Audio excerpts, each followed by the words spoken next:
ઓમ શ્રી સ્વામિનારાયણાય નમો નમઃ. ઓમ શ્રી નરનારાયણાય નમો નમઃ. ઓમ શ્રી હરે કૃષ્ણાય નમો નમઃ. ઓમ શ્રી પૂર્ણપુરુષોત્તમાય નમો નમઃ. બોલો સ્વામિનારાયણ ભગવાન કી જય. શ્રી નરનારાયણ દેવ કી જય. શ્રી રાધા કૃષ્ણ હરિ કૃષ્ણ મહારાજની જય. શ્રી ઘનશ્યામ મહારાજની જય. શ્રીમદ શિક્ષાપત્રી ભાષ્ય. પરમાત્મા ભગવાન સ્વામિનારાયણની દિવ્ય પરાવાણી, બ્રહ્મ વિદ્યાનો ઉપદેશ આપનારી એ દિવ્ય પરાવાણી એને જગતના જીવને સરળતાથી સમજાવવા માટે સ્વામિનારાયણ ભગવાનની આજ્ઞાથી શતાનંદ મુનિ અનેક શાસ્ત્રોમાં જે વાત લખી છે એને જ ભગવાન સ્વામિનારાયણે અહીંયા કહી છે એવા અનેક શાસ્ત્રોના પ્રમાણો આપી અને સ્વામિનારાયણ ભગવાનની જે વાત છે, સ્વામિનારાયણ ભગવાને જે શિક્ષાપત્રીમાં લખ્યું છે એને સમજાવ્યું છે. એનું નામ છે શિક્ષાપત્રી ભાષ્ય. ભગવાન શ્રી હરિ મહાપ્રભુ આ જીવાત્માને આત્યંતિક મોક્ષની પ્રાપ્તિ થાય, વારે વારે જન્મ અને મૃત્યુના દુઃખથી છુટકારો પ્રાપ્ત થાય એવો દિવ્ય સદઉપદેશ આપી સંસારની આસક્તિને છોડાવી અને આત્યંતિક મોક્ષની પ્રાપ્તિ જીવાત્માને કયા ઉપાયે કરીને થાય, કેવું એનું વર્તન હોય, કેવું એનું આચરણ હોય, ત્યારે એને મોક્ષ મળે. એ આ 212 શ્લોકમાં નાનકડા એવા ગ્રંથની અંદર સ્વામિનારાયણ ભગવાને જીવ માત્રની આખી જિંદગીમાં એને શું શું કરવું જોઈએ અને શું ન કરવું જોઈએ એ સરળતાથી બતાવ્યું. એનું આચરણ કેવું હોય, એનું વર્તન કેવું હોય, એની ભક્તિ કેવી હોય, એને જ્ઞાન કેવું મેળવવું, એનામાં વૈરાગ્ય કેવો હોય, એને મોક્ષ કેવું મળે. વ્યવહારની વાત અને મોક્ષની વાત, અધ્યાત્મ પર્યંત સુધીની વાત ભગવાન શ્રી હરિ મહાપ્રભુ આ શિક્ષાપત્રીમાં જે કહે છે એમાં 108મા શ્લોકમાં ભગવાનના સ્વરૂપોની વાત કહી કે ભગવાનનું સ્વરૂપ કેવું છે. સ શ્રી કૃષ્ણ પરમ બ્રહ્મ ભગવાન પુરુષોત્તમ ઉપાસ્ય ઇષ્ટદેવો નઃ સર્વાવિર્ભાવ કારણમ. સંપૂર્ણ જગતના ઉત્પત્તિ, સ્થિતિ અને પ્રલયનું કારણરૂપ એવા પરબ્રહ્મ પરમાત્મા ભગવાન શ્રી કૃષ્ણ પુરુષોત્તમ નારાયણ છે અને જીવ માત્રને ઉપાસના કરવા યોગ્ય છે. જીવ માત્રને ઉપાસના કરવા એ ભગવાન શ્રી કૃષ્ણની ઉપાસના કરાય, પરમાત્માના સ્વરૂપની ઉપાસના થાય તો જીવાત્માને આત્યંતિક મોક્ષની પ્રાપ્તિ થાય. એ ભગવાન શ્રી કૃષ્ણ કેવા છે, એમનું સ્વરૂપ કેવું છે, ચાર વિશેષણો આપી અને ભગવાન શ્રી હરિ મહાપ્રભુ એ ભગવાનના સ્વરૂપને બીજા બધા જ મૂર્તિઓ અને સ્વરૂપોથી અલગ એ ભગવાનનો કેવો મહાત્મ્ય છે, એમની મહાનતા કેવી છે એ કહી અને ભગવાનની ઓળખાણ કરાવીને હવે એ ભગવાનના સ્વરૂપની વાત કરે છે કે ભગવાનનું સ્વરૂપ કેવું છે. એ સ્વરૂપ તો એકમેવ દ્વિતીયમ, એક જ છે. અનંત કોટી બ્રહ્માંડોમાં સમગ્ર વિશ્વની અંદર પરમાત્મા એક છે. એના નામ ગમે તે હોય, પણ એ પરમાત્મા કોઈ એને અલ્લાહ કહે, કોઈ ગોડ કહે, કોઈ ઈશ્વર કહે, કોઈ પરમાત્મા કહે, કોઈ પરબ્રહ્મ કહે, કોઈ શ્રી કૃષ્ણ કહે, કોઈ રામ કહે, કોઈ સ્વામિનારાયણ કહે, પણ છે તો એક જ પરમાત્મા. એ પરમાત્માના જેને જેવું નામ મળ્યું એવા નામથી એ પરમાત્માનું સ્મરણ કરે. પણ છે એ ભગવાન, એ પરબ્રહ્મ પરમાત્મા એક જ છે. એવા એ એક ભગવાનના સ્વરૂપની વાત ભગવાન શ્રી હરિ કહે છે કે એમની મૂર્તિઓ કેવી છે. સર્વાવિર્ભાવ કારણમ જે કહ્યું એનું શતાનંદ મુનિએ કહ્યું કે કોનો કોનો આવિર્ભાવનું કારણ છે. તો શતાનંદ સ્વામીએ કેટલાક શાસ્ત્રોના દૃષ્ટાંતો આપીને એમ કહ્યું કે કેશવાદિ ચતુર્વ્યૂહ 24 વ્યૂહ અને વાસુદેવાદિક ચતુર્વ્યૂહ અને વરાહાદિક અવતારો એનું કારણ.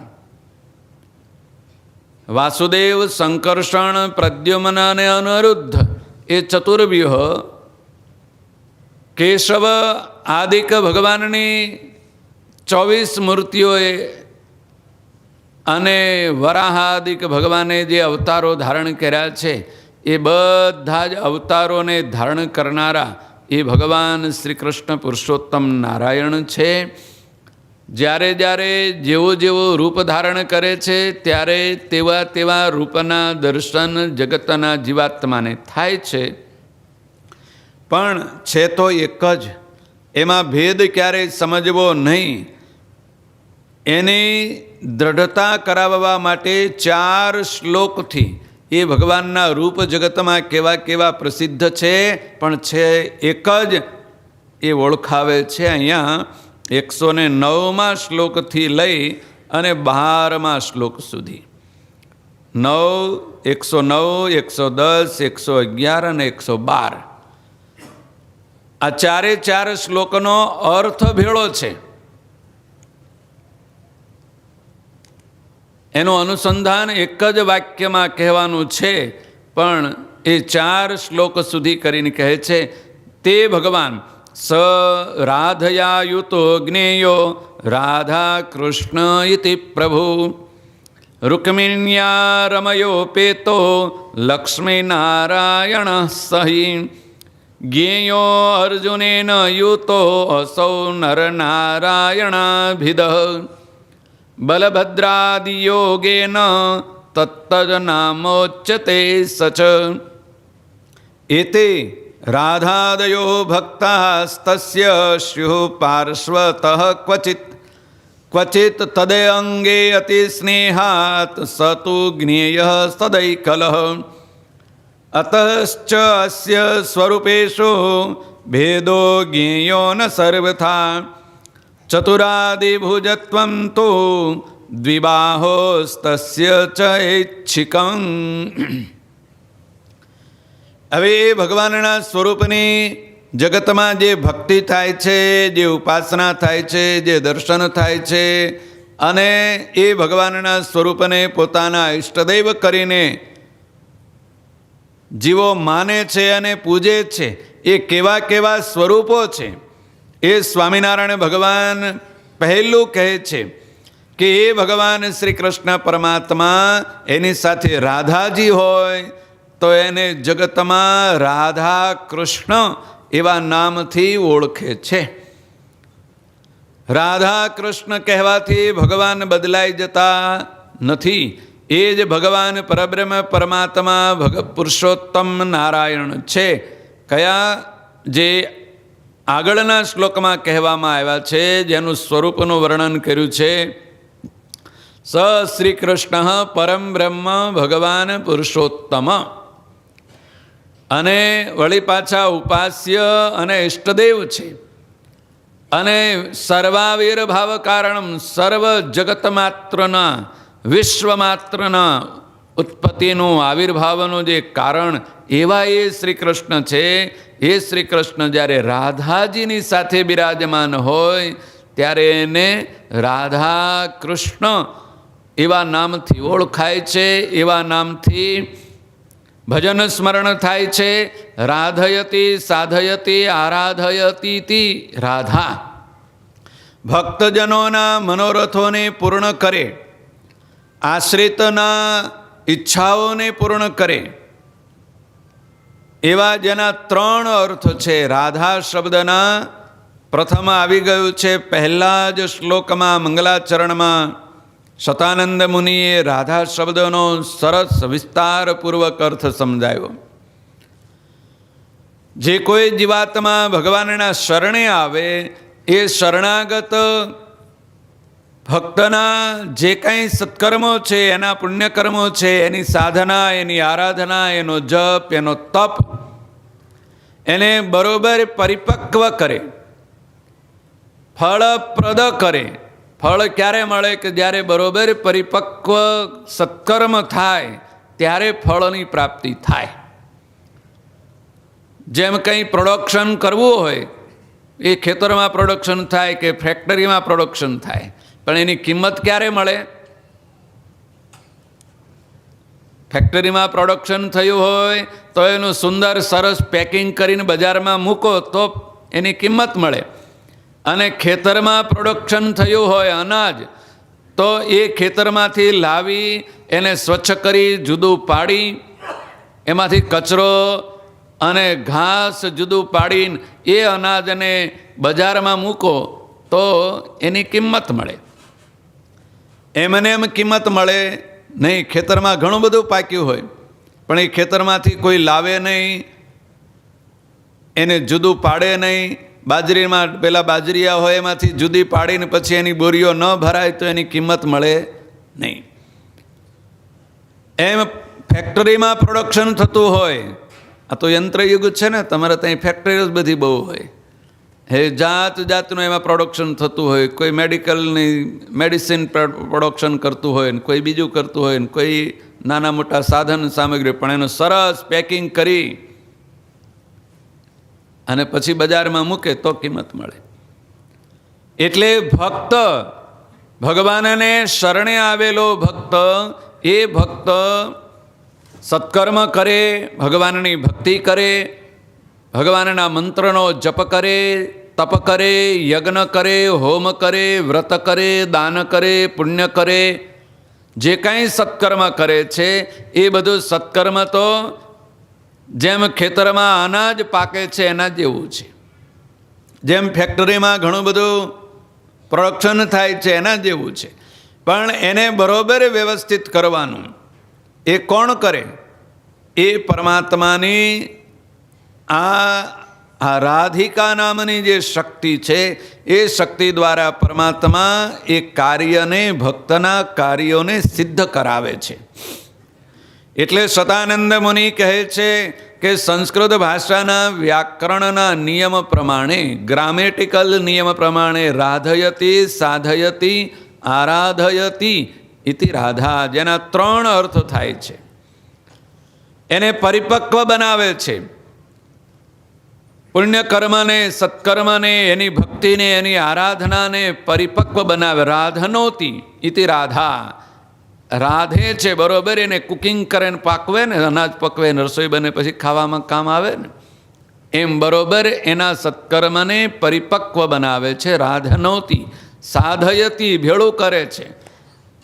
આખી જિંદગીમાં જેટલું સત્કર્મ કર્યું છે, પુણ્યકર્મ કર્યું છે, ભગવાનનું ભજન કર્યું છે, એ બધાને એકઠું કરે.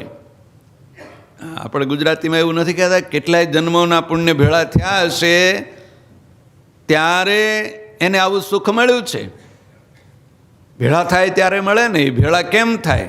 કોઈક ભેળા કરે ત્યારે થાય ને.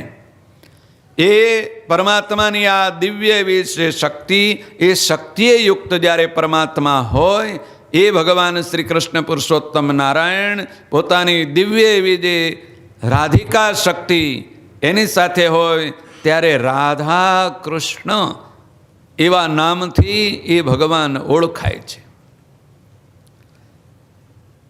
અને એ જ પરમાત્માનો બીજો એવો ને એવો ઐશ્વર્ય, એ જ પરમાત્માની શક્તિ. રૂક્મિણ્યા રમયો પેતા લક્ષ્મીનારાયણ સહી. રૂક્મિણી એટલે દ્વારિકામાં ભગવાન શ્રી કૃષ્ણના મુખ્ય પટરાણી,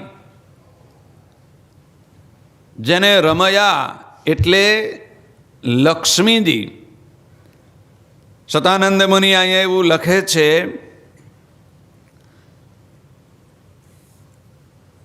કે રાધા તો ભગવાન શ્રી કૃષ્ણની સાથે છે, પણ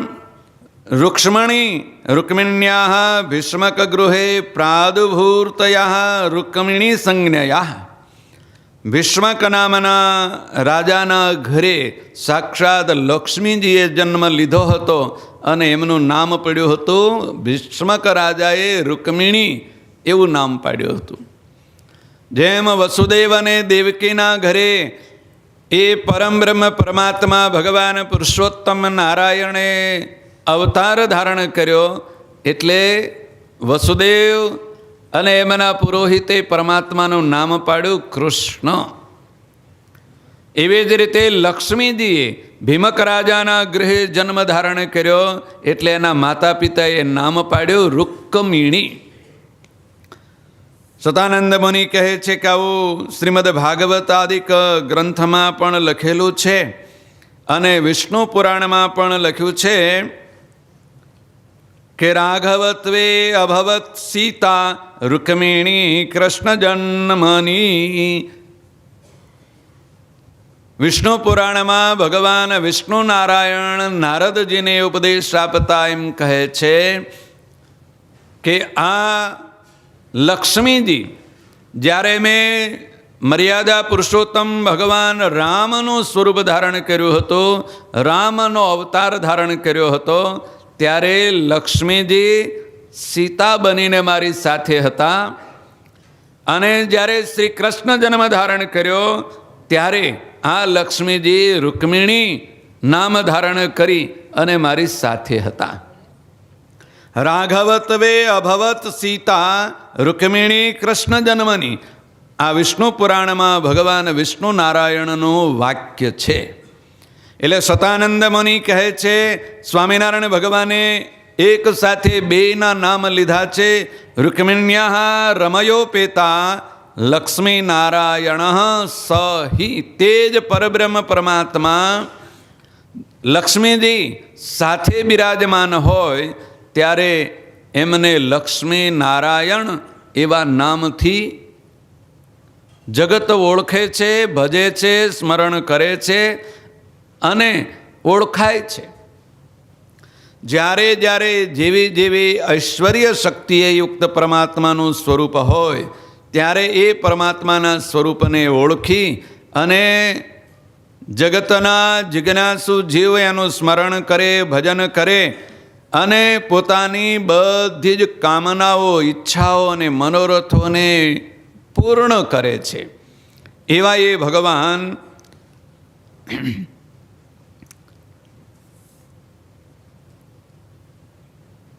ભગવાન શ્રી હરિજ કહે છે જ્ઞેયો અર્જુનેન યુતો અસૌ નરનારાયણાભિદ બલભદ્રાદિ યોગેન તત્તત નામ ઉચ્ચતે સચ.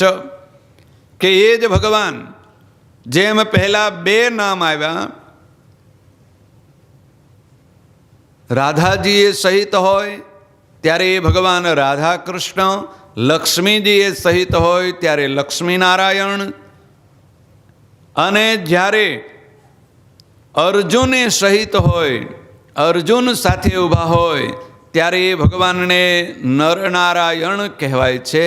પણ ભગવાન તો એના એ જ છે જે રાધા કૃષ્ણ જે લક્ષ્મીનારાયણ અને એ જ ભગવાન નરનારાયણ, આ ત્રણ સ્વરૂપોમાં અલગ અલગ નામોથી ઓળખાતા હોય, અલગ અલગ સ્વરૂપ ધારણ કરેલું હોય, પણ ભગવાન સ્વામિનારાયણ કહે છે ભગવાન તો એક જ છે, એ બદલાણા નથી. એમની શક્તિઓના દર્શન બદલાણા છે, શક્તિએ બદલાણી નથી, પણ શક્તિઓના દર્શન બદલાણા છે. જ્યારે જે વખતે જેવી શક્તિ, ઐશ્વર્ય અને સામર્થ્યની જરૂર પડે ત્યારે જગતના જીવને એ શક્તિ અને સામર્થ્યના દર્શન ભગવાન કરાવે. જે ભક્તની રક્ષા કરવા માટે જેવું સામર્થ્ય જોઈએ, જેવું ઐશ્વર્ય જોઈએ, એવા ઐશ્વર્ય અને સામર્થ્ય સહિત પરમાત્મા અવતાર ધારણ કરે, પ્રગટ થાય. જેમ પેલા અસુરનો વિનાશ કરવો હતો હિરણ્યકશિપુનો, તો હિરણ્યકશિપુનો વિનાશ કરવા માટે અને પ્રહલાદની રક્ષા કરવી હતી, અને હિરણ્યકશિપુ તો જાત જાતના વરદાન માગીને આવ્યો હતો, કેટલા બધા વરદાન માગીને બેઠો હતો. એવા અસુરનો વિનાશ કરવો હતો તો પરમાત્માએ એવું ઐશ્વર્ય અને એવી વિચિત્ર શક્તિ ધારણ કરી અને અવતાર ધારણ કર્યો, પ્રગટ થયા અને હિરણ્યકશિપુનો વિનાશ કર્યો. નરસિંહ સ્વરૂપ ધારણ કર્યું, વિકરાળ આકૃતિવાળા ભયંકર ગર્જના કરતા એ ભગવાન નરસિંહ નારાયણ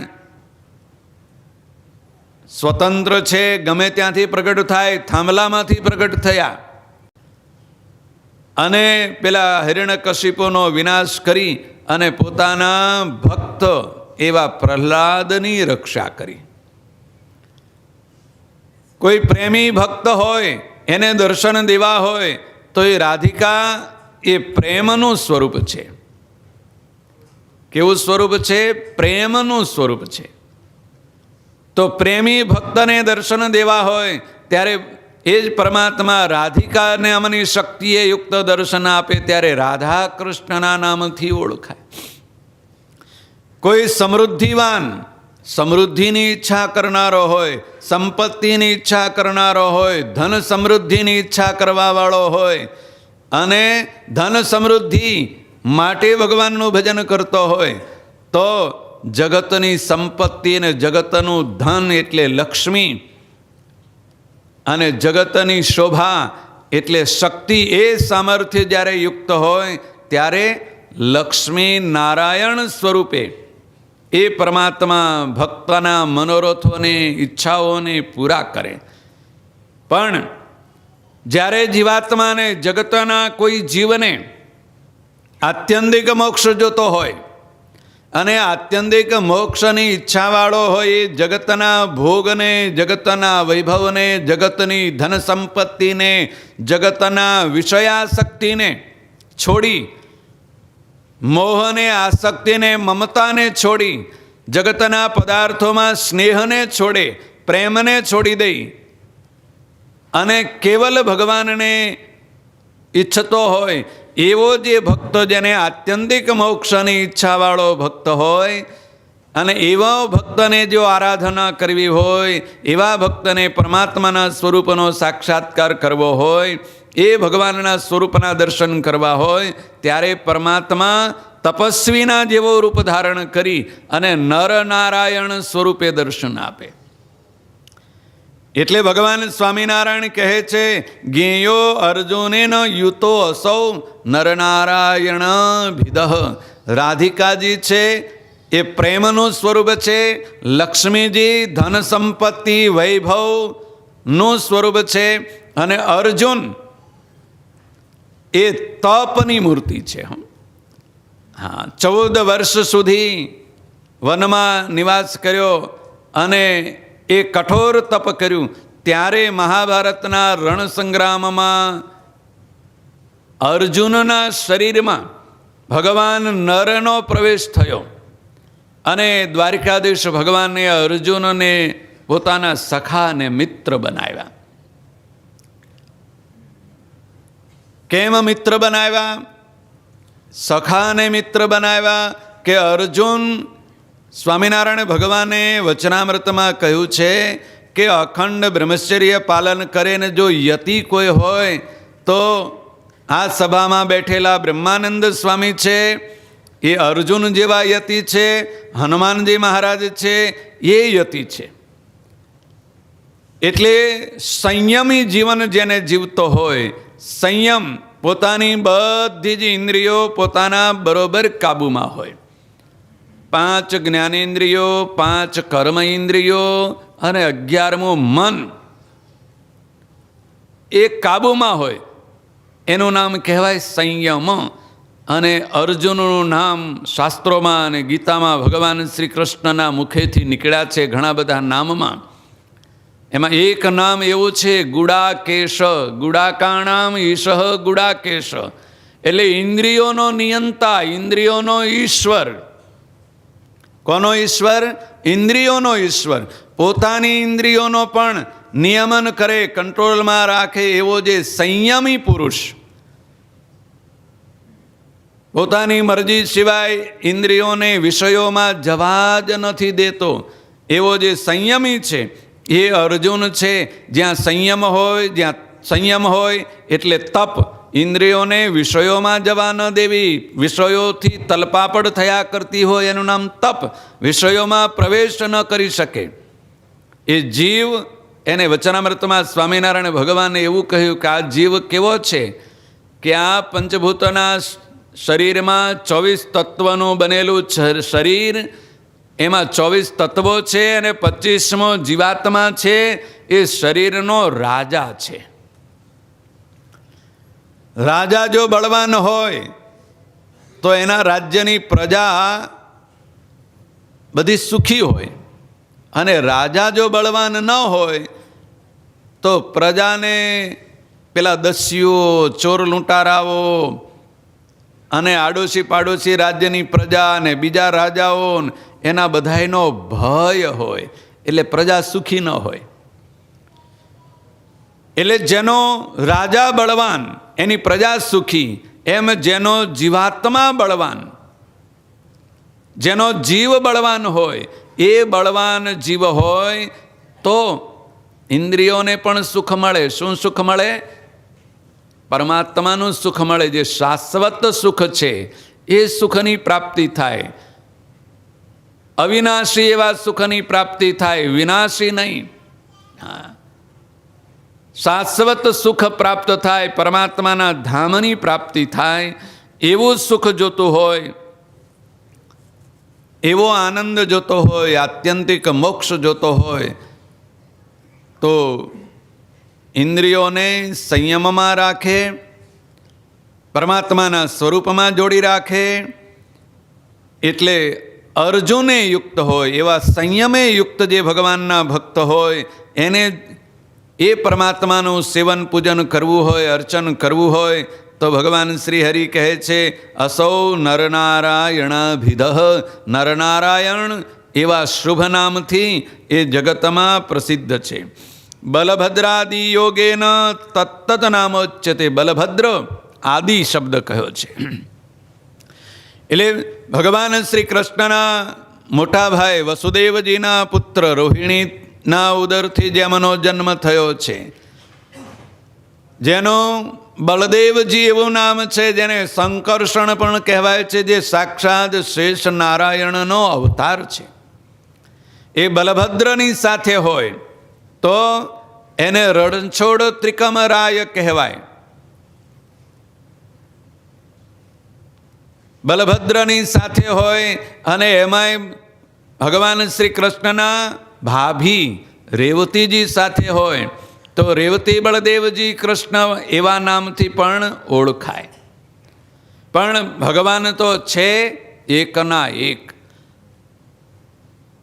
બળદેવજીની સાથે હોય ત્યારે રણછોડો ત્રિકમરાય એવા નામથી એ ભગવાન ઓળખાય. રાધાજી હોય ત્યારે રાધા કૃષ્ણના નામથી ઓળખાય. લક્ષ્મીજી હોય કે રૂક્ષ્મણીજી તો લક્ષ્મીનારાયણના નામથી ઓળખાય. અને અર્જુનજી સખા ભક્ત સાથે હોય ત્યારે નરનારાયણના નામથી ઓળખાય.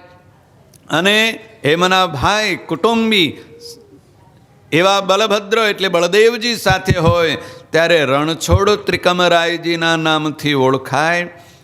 એ એવા આદિ શબ્દથી જે પણ સાથે જોડો એ જોડી શકાય, પણ એ પરમાત્માને ગમે તે સાથે હોય ત્યારે જેવા નામે ઓળખવા હોય તેવા નામે ઓળખવા. અને આ બધાય શક્તિ અને બધી જ ઐશ્વર્યો કે એ ભગવાનના રાધા અધિક લક્ષ્મી, રાધા, બલભદ્ર કે અર્જુન ક્યારેક પ્રત્યક્ષ રૂપે સાથે હોય અને ક્યારેક પ્રત્યક્ષ રૂપે સાથે ન પણ હોય.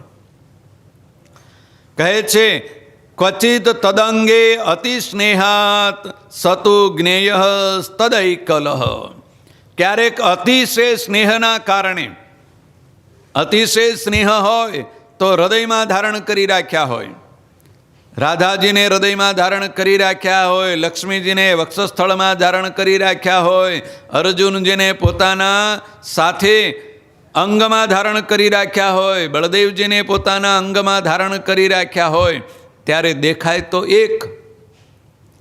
ક્યાં તો ભગવાન એક જ છે, આમની સાથે બીજું કોઈ છે નહીં, પણ એ એકલા ક્યારેય હોતા નથી. પરમાત્મા એમની સેવામાં અનંત અક્ષર મુક્તો પણ સાથે જ હોય અને એમની અનંત ઐશ્વર્ય, અનંત શક્તિ, અનંત સામર્થ્યની સાથે જ ભગવાન સર્વત્ર હોય, પણ એકલા ક્યારેય હોતા નથી. પણ જગતને દેખાય એક, પણ એકલા ન સમજવા, પણ હોય તે એક. અતશ્ચ અસ્ય સ્વરૂપેષુ ભેદો જ્ઞેયો ન સર્વથા.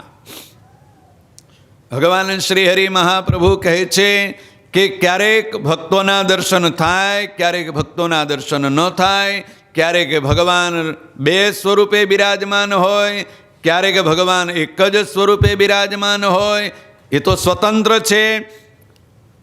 જ્યારે જેવી એમની મરજી થાય ત્યારે એ ભગવાનના સ્વરૂપના દર્શન જગતને થાય, ભક્તને થાય. તો પણ એ પરમાત્મા છે એના એ જ કોણ છે? પહેલા જે 108 શ્લોકમાં કહ્યા, સ શ્રી કૃષ્ણ પરમ બ્રહ્મ ભગવાન પુરુષોત્તમ. એ ભગવાન પુરુષોત્તમ નારાયણ જ છે, પણ બીજું કોઈ છે નહીં. એને કોઈ જુદા ન સમજવા, એમાં ભેદ ન સમજવો. ભેદો જ્ઞેયો ન સર્વથા. કોઈ પણ પ્રકારનો ભેદ એમાં સમજવો નહીં. એ જ પરબ્રહ્મ પરમાત્મા છે. અને વળી પાછા એ ભગવાન ક્યારેક કેવો દેહ ધારણ કરે, ઈચ્છામાં આવે એવો દેહ પણ ધારણ કરે. ચતુરાદિ ભુજત્વમ તુ દ્વિબાહોસ્તસ્ય ચ ઐચ્છિકમ. એને એ ભગવાનને જો ઈચ્છામાં આવે તો ચતુર્ભુજ સ્વરૂપ ધારણ કરી, શંખ ચક્ર ગદા પદ્મ ધારણ કરી અને ભક્તની રક્ષા કરવા પહોંચી જાય. પોતાના પ્રિય ભક્તને દર્શન આપવા પણ ચતુર્ભુજ સ્વરૂપ ધારણ કરીને પ્રગટ થાય. અને ક્યારેક દ્વિભુજ ધારણ કરે. આજાન બાહુ, હાથમાં ધનુષ્ય બાણ ધારણ કરેલા મર્યાદા પુરુષોત્તમ ભગવાન રામ સ્વરૂપે પણ દર્શન આપે. અને ક્યારેક એ પ્રેમી ભક્તને હાથમાં વંશી વિભૂષિત કરારવિંદવાળા મૂર મુગટ ધારણ કરેલા ભગવાન શ્રી કૃષ્ણચંદ્ર સ્વરૂપે દર્શન આપે. કે ક્યારેક એ જ ભગવાન હાથમાં સુંદર મોગરાનું પુષ્પ ધારણ કરી અને મનમોહક મુખારવિંદવાળા એવા ભગવાન સહજાનંદ સ્વામી, સ્વામિનારાયણ ભગવાન કે ભગવાન ઘનશ્યામ સ્વરૂપે દર્શન આપે. પણ એ બધું પોતાને ઈચ્છાને આધીન છે. જેવી વખતે જેવી પોતાને ઈચ્છા થાય એવા સ્વરૂપે જગતના જીવને દર્શન આપે, પોતાના ભક્તને દર્શન આપે.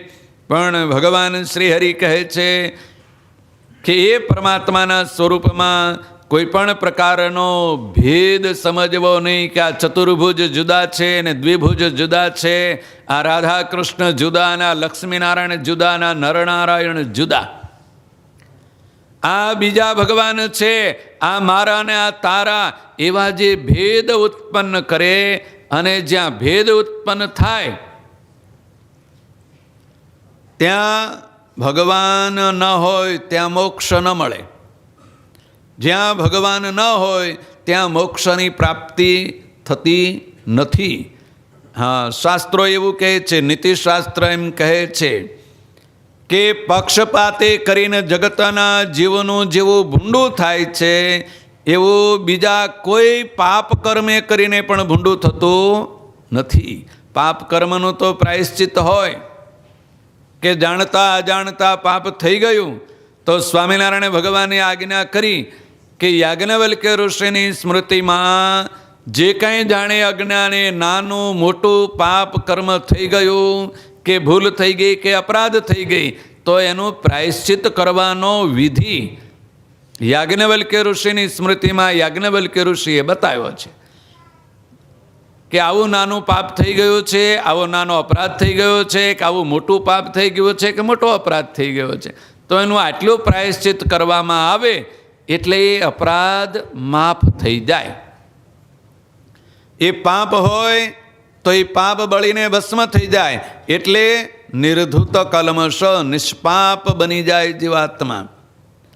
એ પાપનું તો પ્રાયશ્ચિત આવે, અપરાધનું પ્રાયશ્ચિત આવે, પણ જો પક્ષપાતે કરી અને ભેદ ઉત્પન્ન કરે પરમાત્માના સ્વરૂપમાં, મોક્ષના માર્ગમાં પક્ષપાતે કરીને મારા તારા એ કરીને જે ભેદ ઉત્પન્ન કરે અને એ ભેદ ઉત્પન્ન કરીને ભગવાનનો દ્રોહ કરે કે ભગવાનના ભક્તનો દ્રોહ કરે, એનું તો ક્યાંય પ્રાયશ્ચિત જ નથી કહ્યું.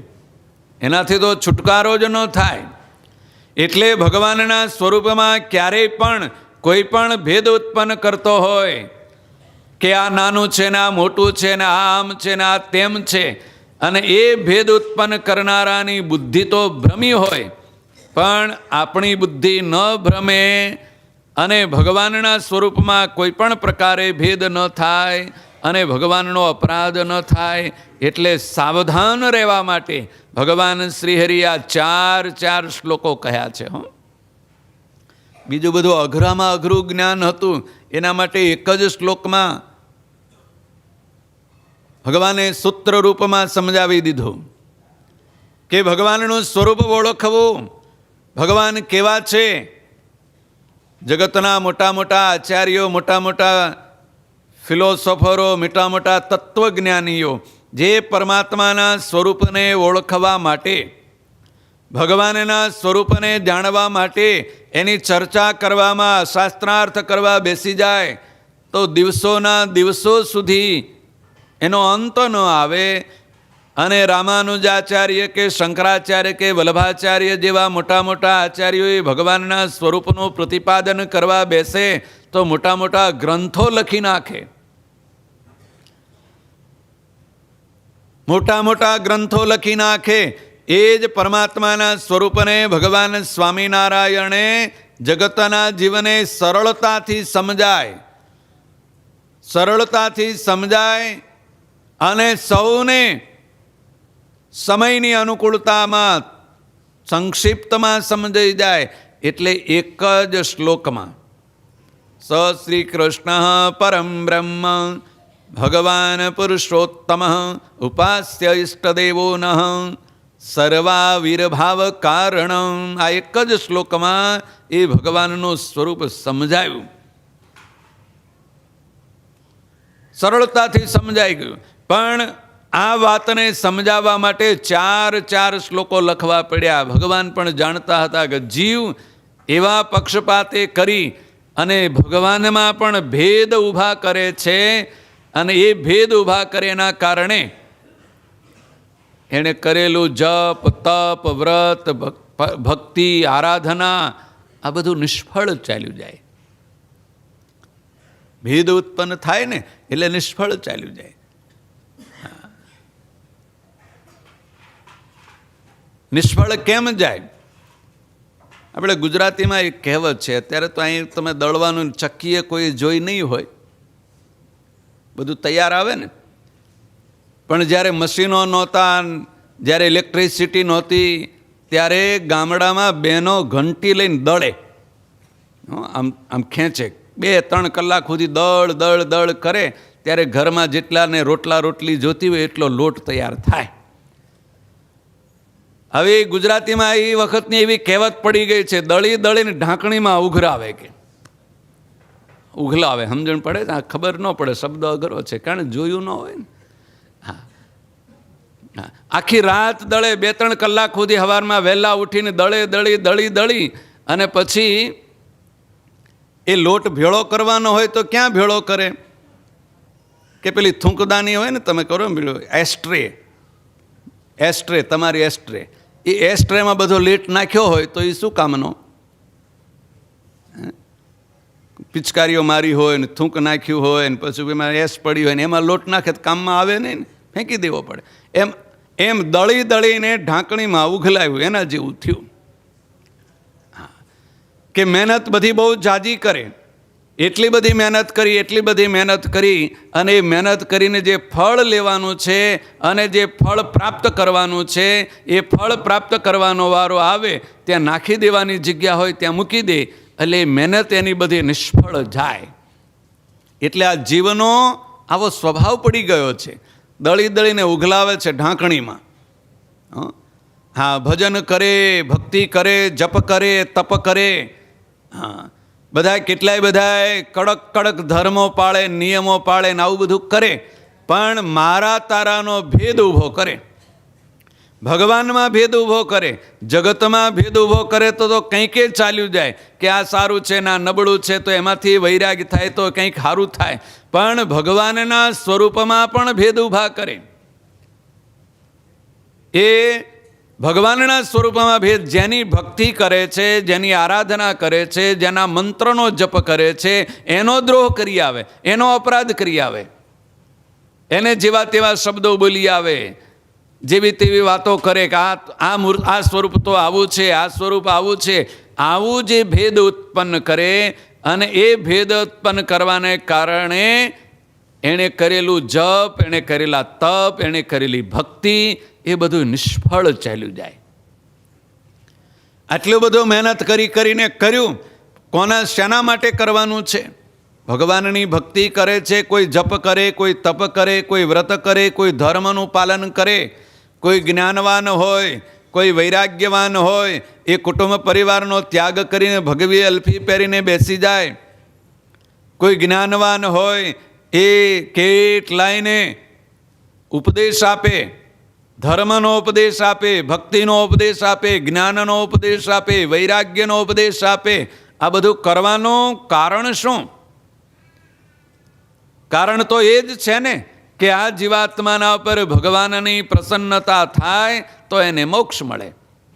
જેની પ્રસન્નતા મેળવવી છે, જેના માટે આખી જિંદગી આવી મહેનત કરવી છે, પરિશ્રમ કરવો છે, જપ કરવા છે, તપ કરવા છે, ભક્તિ કરવી છે, આરાધના કરવી છે, જેના માટે સંસાર છોડી દીધો હોય, જેના માટે સુખ છોડી દે, જેના માટે વૈરાગ્ય ઉત્પન્ન થયો હોય, જેના માટે ત્યાગ કરી દીધો હોય, એ પરમાત્માને જ માટે પક્ષપાતે કરી અને એ જ ભગવાનનો અપરાધ કરે, અને અપરાધ કરે, અને એ અપરાધના કારણે જેમ કહેવાય છે ને કે પક્ષપાતે કરીને જેવું ભૂંડું જીવનું થાય છે, એવું બીજા કોઈ ઉપાયે કરીને, કોઈ સાધને કરીને, કોઈ પાપે કરીને પણ એનું ભૂંડું થતું નથી. તો એવો જે પક્ષપાત જ્યાં થતો હોય એને રોકવા માટે ભગવાન સ્વામિનારાયણને આટલી બધી સ્પષ્ટતા કરવી પડી કે ભલા થઈ અને તમે રાધા કૃષ્ણને, લક્ષ્મી નારાયણને, નર નારાયણને, રણછોડ ત્રિકમજીને કે રેવતી બળદેવજીને, આ ભગવાનના સ્વરૂપોને કોઈ દિવસ જુદા જુદા માનશો નહીં, એક જ છે. જેટલા ભગવાનના સ્વરૂપો છે એ બધા જ સ્વરૂપો કોના છે? સ શ્રી કૃષ્ણ પરમ બ્રહ્મ ભગવાન પુરુષોત્તમ. એ ભગવાન પુરુષોત્તમ નારાયણના જ સ્વરૂપો છે. અને એ ભગવાન પુરુષોત્તમ નારાયણના સ્વરૂપના કોઈ દર્શન કરે, કોઈ વંદન કરે, કોઈ ભક્તિ કરે, કોઈ આરાધના કરે, એ ભગવાનની કોઈ સેવા કરે, એ પરમાત્માને કોઈ થાળ જમાડે, એ પરમાત્માને કોઈ વસ્ત્ર કે આભૂષણ અર્પણ કરે, એ પરમાત્માને કોઈ સાષ્ટાંગ દંડવત પ્રણામ કરે, કોઈ પ્રદક્ષિણા કરે, એનાથી પ્રસન્ન કોણ થાય છે? એ ભગવાન પુરુષોત્તમ નારાયણ પ્રસન્ન થાય છે. ભગવાન શ્રી હરિ કહે છે, ઉપાસ્ય ઇષ્ટદેવ, અમારા ઉપાસના, તમારા સૌના ઉપાસના કરવા યોગ્ય અને ઇષ્ટદેવ એવા જે ભગવાન પુરુષોત્તમ, એ પ્રસન્ન થાય છે. અને એ ભગવાન પુરુષોત્તમની જ્યાં સુધી પ્રસન્નતા ન આવે ત્યાં સુધી આ જીવાત્માને આત્યંતિક મોક્ષની પ્રાપ્તિ થતી નથી. તો એવા ભગવાનના જે આ સ્વરૂપો છે, એ સ્વરૂપોને સતાનંદ મુનિ કહે છે, શાસ્ત્રોમાં પણ કહ્યું છે, એકલા ભગવાન સ્વામિનારાયણ આ વાત કહે છે એમ નહીં. શ્રીમદ ભાગવતાદિક પુરાણોમાં, મહાભારત આદિક ગ્રંથોમાં, ધર્મશાસ્ત્રોમાં પણ આ વાતને કહી છે કે ભગવાનના સ્વરૂપમાં ક્યારેય પણ ભેદ જાણવો નહીં. પરમાત્મા તો એક જ છે. એ એક પરમાત્મા, જેને વેદો અને ઉપનિષદો એમ કહે કે એકમેવ અદ્વિતીયમ બ્રહ્મ નેહ નાના અસ્તિ કિંચન. એ ભગવાન પુરુષોત્તમ નારાયણ એક જ છે, અદ્વિતીય છે, ન ઇહ નાના. આ બ્રહ્માંડમાં, આ વિશ્વમાં બીજો કોઈ ભગવાન છે નહીં, એ એક જ ભગવાન છે.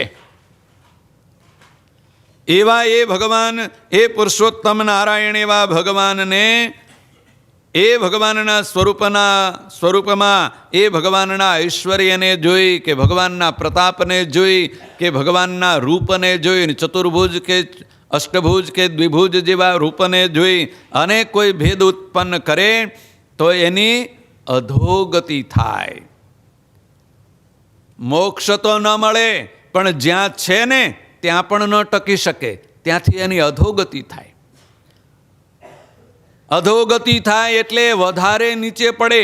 એટલે ભગવાન શ્રી હરિ કહે છે કે અમારા આશ્રિતોને ખાસ સાવધાન કરવા માટે, બીજા બધા વિષયો માટે એક જ શ્લોકમાં, કેટલાક તો વિષયને અડધા જ શ્લોકમાં ભગવાન સ્વામિનારાયણે સમજાવી દીધું, પણ આ વિષયને, આ વાતને સમજાવવા માટે ચાર શ્લોકો સ્વામિનારાયણ ભગવાને આ 212 શ્લોકમાં, શિક્ષાપત્રીના શ્લોકમાં 4 શ્લોકોમાં કહ્યું.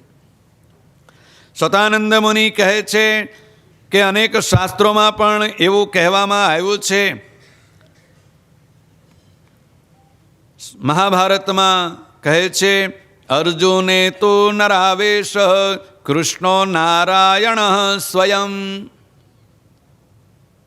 ભગવાન શ્રી કૃષ્ણ એ તો સાક્ષાત નારાયણ સ્વયં જ છે. અને અર્જુને તો નર આવેશ, નર ભગવાનનો આવેશ થયો છે. એટલે એ ભગવાન નરનારાયણ એવા નામથી જગતમાં પ્રસિદ્ધ છે. અર્જુન એટલે કોઈ વ્યક્તિ નથી, પણ સાક્ષાત ભગવાન નર છે. એ નર ભગવાનને અર્જુનમાં કાર્યના નિમિત્તે પ્રવેશ કર્યો છે.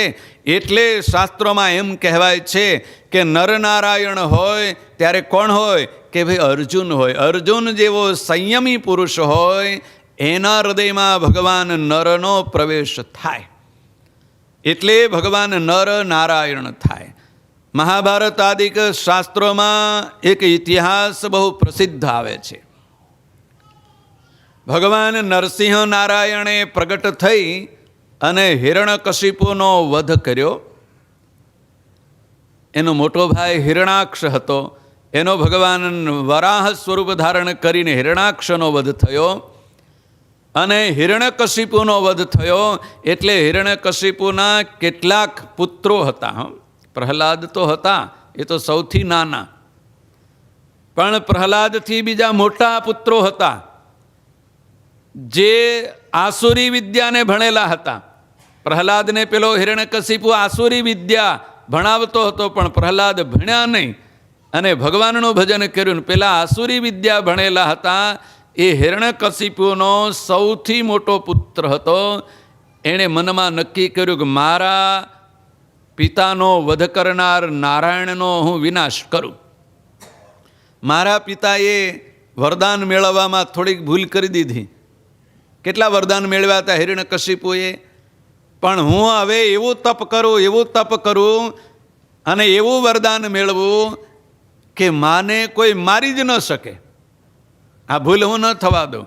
એટલે સમુદ્રના તળિયે બેસી અને આ તપ કરવા માંડ્યો હિરણ્યકશિપુનો પુત્ર. હિરણ્યકશિપુના કરતાં પણ અતિ ઉગ્ર તપ કર્યું.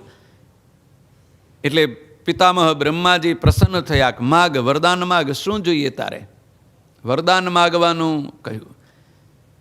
એટલે આ વિચાર કરે કે મારા પિતાની ભૂલ થઈ ગઈ, હવે એવું તો વરદાન નથી માગવું. બસ મારું મૃત્યુ જ ન થાય, મને કોઈ મારી ન શકે. એટલે બ્રહ્માજી કે બોલ ને, મૃત્યુ તો બધાનું થાય, તને કોણ ન મારી શકે, ગણાય. એટલે આ વિચાર કરવા માંડ્યો કે મારા પિતાએ સુખ ને બળ, લામ, આવું બધું માગ્યું કે આનાથી હું ન મરું, રાત્રે ન મરું, દિવસે ન મરું, દેવથી ન મરું, મનુષ્યથી ન મરું, આવું બધું માગ્યું. તો સંધ્યા સમયે માણસ નહીં, પશુ નહીં, તો સિંહનું રૂપ ધારણ કર્યું. પણ એવું મારે કંઈ નહીં માગવું, કંઈક જુદું જ માગવું. એટલે એણે વિચાર કર્યો કે મને એવા 100 કવચો આપો. એ 100 કવચો હું પહેરી રાખું ત્યાં સુધી મારું મૃત્યુ જ ન થાય. એમાંથી એક કવચ પણ પહેર્યું હોય તો મને કોઈ મારી ન શકે, પણ એ કવચ એને કોઈ તોડી ન શકે. બ્રહ્માજી કહે છે એવું તો નહીં, પણ કોક તો તોડી શકે, એ મારું વરદાન ન થાય. એટલે આણે એવી યુક્તિ કરી, તો એમ કરો, આ એક કવચ તોડવા માટે 10,000 વર્ષ સુધી નૈષ્ટિક બ્રહ્મચર્યનું પાલન કર્યું હોય એવો કોઈ તપસ્વી હોય અને એ હાથમાં ધનુષ્બાણ લઈને મારી સાથે એટલા જ વર્ષો સુધી 10,000 વર્ષ સુધી લડાઈ કરે ત્યારે એક કવચને તોડી શકે. પેલાને તો એમ કે આટલો મોટો આવો તપસ્વી હું કોઈને રહેવા જ નહીં દઉં ને ક્યાંથી તપ કરશે? તપ કરે તો મારું કવચ તોડવા આવે ને. બધાયનો તપો ભંગ કરાવી દઉં અને નૈષ્ટિક બ્રહ્મચર્યનો ભંગ કરાવી દઉં એટલે મારું કવચ કોઈ તોડશે નહીં. એવા એક નહીં, એવા 100 કવચ માગ્યા. બ્રહ્માજીએ તો આ તપથી રાજી થયા છે એટલે આપી દીધું વરદાન, જા આવા 100 આવા મજબૂત કવચ.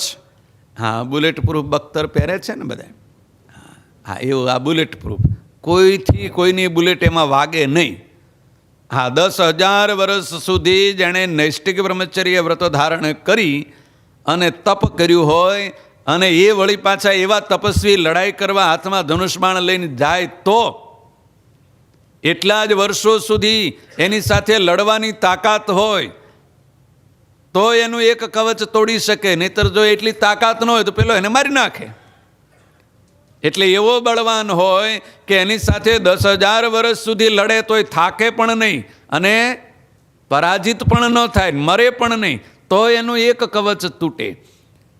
આવું વરદાન મેળવી અને હિરણ્યકશિપુ કરતાં પણ બળવાન થઈ ગયેલો આ અસુર આખા બ્રહ્માંડમાં ત્રિલોકીમાં કવચાસુરના નામથી પ્રસિદ્ધ થઈ ગયો કે આ કવચ ધારણ કરીને આવ્યો છે. 100 કવચ એટલે દેવતાઓ તો ક્યાંય હંતાઈ ગયા.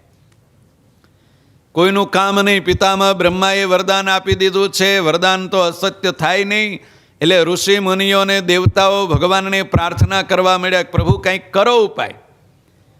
અને દેવતાઓ અને ઋષિ મુનિઓના કાર્ય કરવા માટે, ઋષિ મુનિઓને દેવતાઓને રક્ષા કરવા માટે, જેને એક કહેવાય છે એવા એકમેવ અદ્વિતીયમ બ્રહ્મ એવા પરબ્રહ્મ પરમાત્મા ભગવાન પુરુષોત્તમ નારાયણ, જે ભગવાન સ્વામિનારાયણે અહીંયા કહ્યા છે એ કયા? સ શ્રી કૃષ્ણ પરમ બ્રહ્મ ભગવાન પુરુષોત્તમ ઉપાસ્ય ઇષ્ટદેવો નઃ સર્વાવિર્ભાવ કારણમ. એવા એ ભગવાન પુરુષોત્તમ નારાયણ આ દેવતાઓના કાર્ય, ભક્તોના કાર્ય અને પેલા અચુરથી જગતને બચાવવા માટે એક હોવા છતાં ધર્મ અને મૂર્તિ દેવીના આંગણે 2 રૂપ ધારણ કરીને પ્રગટ થયા. બરોબર ફાગણ મહિનો, ફાગણ મહિનાની એકમ તિથિ અને ઉત્તરા ફાલ્ગુની નક્ષત્ર હતું. હા, ઉત્તરા ફાલ્ગુની નક્ષત્રમાં ફાગણ વદ એકમના દિવસે ભગવાન 2 સ્વરૂપ ધારણ કરીને પ્રગટ થયા. 2 સ્વરૂપ ધારણ કરીને પ્રગટ થયા અને બદ્રિકાશ્રમ ધામમાં જઈને તપ કરવા માંડ્યા. 10,000 વર્ષ સુધી નૈષ્ટિક બ્રહ્મચર્ય ધારણ કરીને તપ કર્યું. અને પેલા અસુરને ત્યારે ખબર પડી. નારદજી જેવા જઈને ચેતવી આવ્યા કે જા. હા, નારદજીનું આ કામ હો. કોઈને ઠેકાણે પાડવો હોય તોય એનું કામ, કોઈની રક્ષા કરવી હોય તોય એમનું કામ, અને કોઈને ભગવાનનો ભેટો કરાવી દેવો હોય તોય નારદજીનું કામ. નારાયણ નારાયણ કરતા પહોંચી જ જાય કે હવે આને ઠેકાણે કરવો જ પડશે. એટલે પેલા અસુરને જઈને કહે છે, તને કંઈ ખબર છે?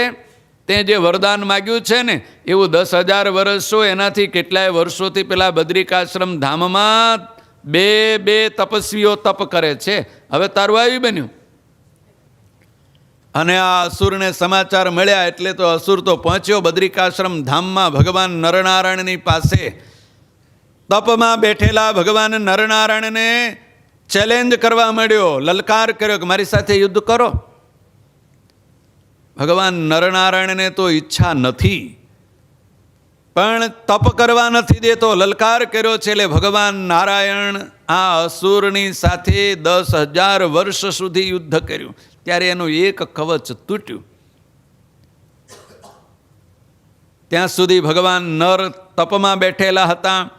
ભગવાન નારાયણે એક કવચ એનો વિનાશ કર્યો. એટલે વળી પાછા તપ કરવા નારાયણ ગયા અને નર ભગવાન આ અસુરની સાથે લડાઈ યુદ્ધ કરવા તત્પર થયા. 10,000 વર્ષ સુધી એમણે યુદ્ધ કર્યું ત્યારે એક કવચ તૂટ્યું એનું. એક પછી એક આવા 100 કવચ હતા. 99 કવચ એના નાશ પામ્યા. એટલે ચેત્યો કે હવે તો એક જ રૂ ભાગો, અને ભાગ્યો. ભગવાન નર પાછળ પાછળ પડ્યા. એટલે આ અસુર કવચાસુર ભાગતો ભાગતો પહોંચ્યો. કોક મને શરણે બચાવો બચાવો કરતો ભગવાન સૂર્યનારાયણની પાસે પહોંચી ગયો. અને ભગવાન સૂર્યનારાયણે એને શરણાગત સ્વીકારી લીધો, અભયદાન આપ્યું કે હવે તું બીશ નહીં. ભગવાન નારાયણ જઈને નર જઈને ઊભા રહ્યા કે આ તો અસુર છે. પણ ભગવાન સૂર્યનારાયણ ભગવાન નારાયણનું જ સ્વરૂપ હતું કે તો મેં શરણાગત સ્વીકાર્યો છે, હવે એને છોડો. રક્ષા કરવાનું વચન આપ્યું છે, જવા દો. એટલે ભગવાન નર પાછા બદ્રિકાશ્રમમાં આવ્યા. આ સૂર્યનારાયણ ભગવાન વિચાર કરે કે આ તો ઓળખ્યા વગર મેં ઘરમાં પહેરાડી દીધો, એટલે રક્ષા કરવી એ તો મારો ધર્મ, પણ આ અસુર આવ્યો એનું કરવું શું? એટલે અસુરને વિચાર કરતા હતા કોઈને આપી દઉં, ક્યાં મોકલી દઉં, ક્યાં મોકલું. ત્યાં પેલા દુર્વાસા મુનિએ કુંતાજીને જે મંત્ર આપ્યો હતો કે આ મંત્રથી તારું જે સંકલ્પ કરીશ એ સંકલ્પ પૂરો થશે. અને દુર્વાસા મુનિને આપેલા મંત્રથી કુંવારી એવી કુંતા, રાજકુમારી કુંતાજીએ સૂર્યનારાયણનું સ્મરણ કર્યું. સૂર્યજી આવીને ઉભા રહ્યા કે લે આ દીકરો તને આપ્યો, લઈ જા. કે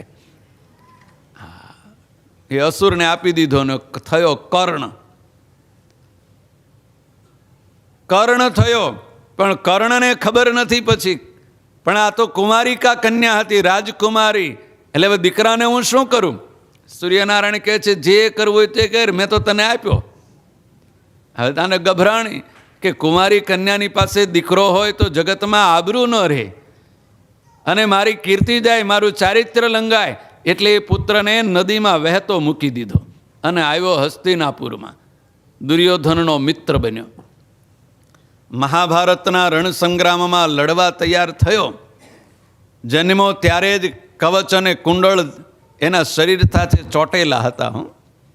હા, એ કવચ જે તપ કરી કરીને મેળવ્યા હતા ને એ કવચ ધારણ કરી હવે આનો વિનાશ કરવો છે. કોઈ માણસથી એ મરે એમ નથી. 10,000 વર્ષ સુધી નૈષ્ટિક બ્રહ્મચર્ય વ્રત ધારણ કરીને તપ કર્યું હોય ને એટલા જ વર્ષ સુધી એની સાથે લડે ત્યારે એનું એક કવચ તૂટે આવું વરદાન મેળવીને આવેલો આ કવચાસુર એટલે કર્ણનો વિનાશ કરવા માટે દ્વારિકાધીશ ભગવાન શ્રી કૃષ્ણએ પોતાનું જ સ્વરૂપ હતા એવા નર ભગવાનને સ્મરણ કર્યું, પ્રેરણા કરી કે અર્જુનમાં પ્રવેશ કરો.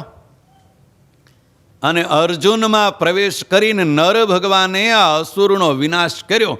એટલે અહીંયા કહે છે કે અર્જુને તો નરાવેશ કૃષ્ણો નારાયણ સ્વયં. કૃષ્ણ એ દ્વારકાધીશ તો સાક્ષાત સ્વયં પોતે ભગવાન નારાયણ છે. અને અર્જુનમાં નરનો પ્રવેશ થયો છે એટલે એ નર નારાયણ કહેવાય છે. જગતના હિત માટે અનંત જીવાત્માઓને આત્યંતિક મોક્ષની પ્રાપ્તિ થાય એટલા માટે ભગવાન નર અને નારાયણ બે સ્વરૂપ ધારણ કરી અને બદ્રિકાશ્રમ ધામમાં અખંડ તપ કરે છે. અખંડ તપ કરે છે, આજ પણ છે. બદ્રિકાશ્રમ ધામમાં તપ કરી અને એ ભગવાન નરનારાયણ ઋષિ જે કોઈ એ ભગવાન નરનારાયણ ઋષિનું પૂજન કરે, અર્ચન કરે, વંદન કરે, દર્શન કરે, એને એનો આશ્રય કરે, એને તપનું ફળ આપી દે છે. પોતાને તપના ફળની ક્યાં જરૂર છે? તપ કરવાની ક્યાં જરૂર છે? ભગવાનને તપ કરવાની જરૂર નથી. કેમ કે એ તો પરમાત્મા કેવા છે જેને વેદો એમ કહે છે તદૈક્ષત બહુશ્યામ પ્રજાયેય. તે પરમાત્માએ સંકલ્પ કર્યો અને કરોડ બ્રહ્માંડોની ઉત્પત્તિ, સ્થિતિ અને પ્રલય થાય એવા સામર્થ્યવાળા એ પરમાત્મા, એને તપ કરવાની ક્યાં જરૂર? પણ એ પ્રભુ તપ શા માટે કરે છે કે આ ભારત વર્ષમાં વસતા જે કોઈ જગતનો જીવાત્મા એ ભગવાન નરનારાયણનો આશ્રય કરે તો એને તપનું ફળ આપી દે છે. હવે એ તપનું ફળ કેમ આપે છે? જીવાત્માને તપના ફળની જરૂર કેમ પડે? પરમાત્માના સ્વરૂપનું જ્ઞાન ન થાય ત્યાં સુધી એને આત્યંતિક મોક્ષ મળતો નથી.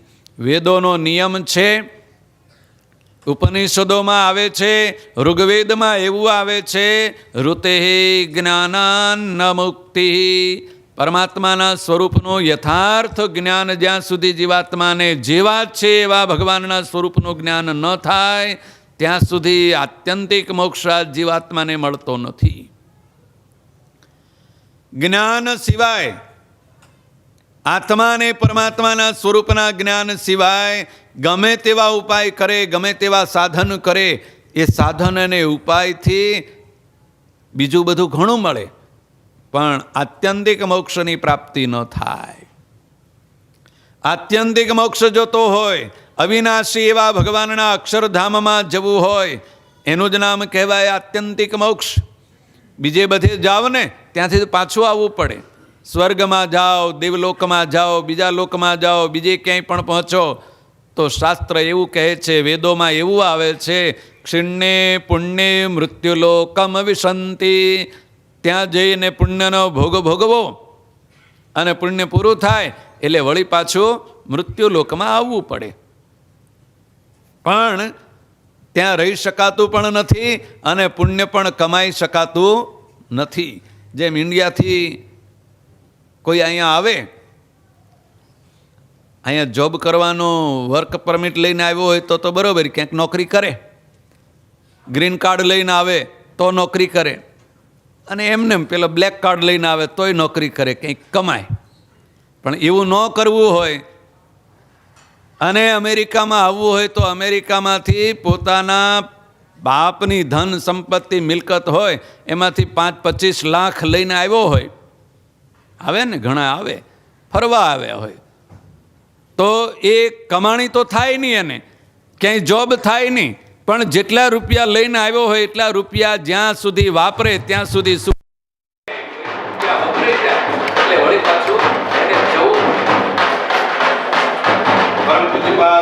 ધર્મધુરંદર આચાર્ય મહારાજ શ્રી આપણી સભામાં આવે છે. આપણે એમના જયનાદ સાથે સ્વાગત. બોલો સ્વામિનારાયણ ભગવાનની જય, શ્રી નરનારાયણ દેવની જય, શ્રી ઘનશ્યામ મહારાજની જય.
શિક્ષાપત્રી ભાષ્યમાં ભગવાન શ્રી હરિ મહાપ્રભુ પરમાત્માના દિવ્ય સ્વરૂપને ઓળખાવવા માટે, ભગવાનના સ્વરૂપને ઓળખાવવા માટે ભગવાન કેવા છે એને ઓળખાવવા માટે સ શ્રી કૃષ્ણ પરમ બ્રહ્મ ભગવાન પુરુષોત્તમ એમ 108મા શ્લોકમાં જે વાત કરી એ પરમાત્માના સ્વરૂપને વિશેષપણે સમજાવવા માટે ભગવાન શ્રી હરિ મહાપ્રભુ 4 શ્લોકે કરી અને એ ભગવાનના સ્વરૂપમાં કોઈ પણ પ્રકારનો ભેદ ન સમજવો.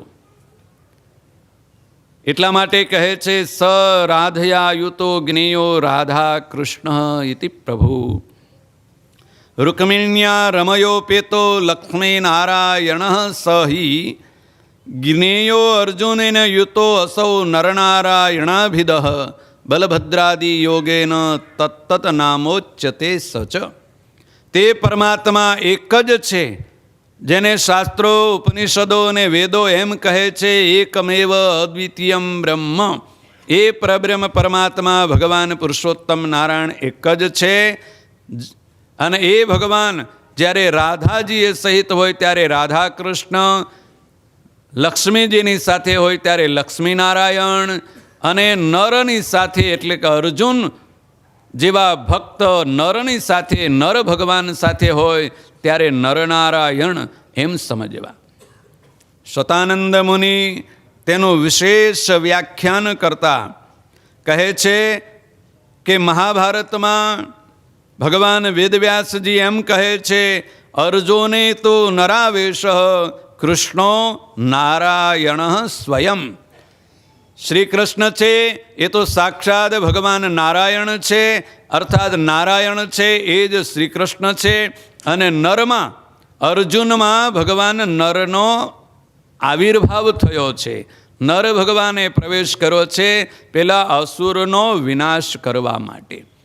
મહાભારતના રણસંગ્રામમાં પેલો અસુર, કવચાસુર નામનો અસુર સૂર્યનારાયણની પાસે શરણાગતે પહોંચ્યો હતો.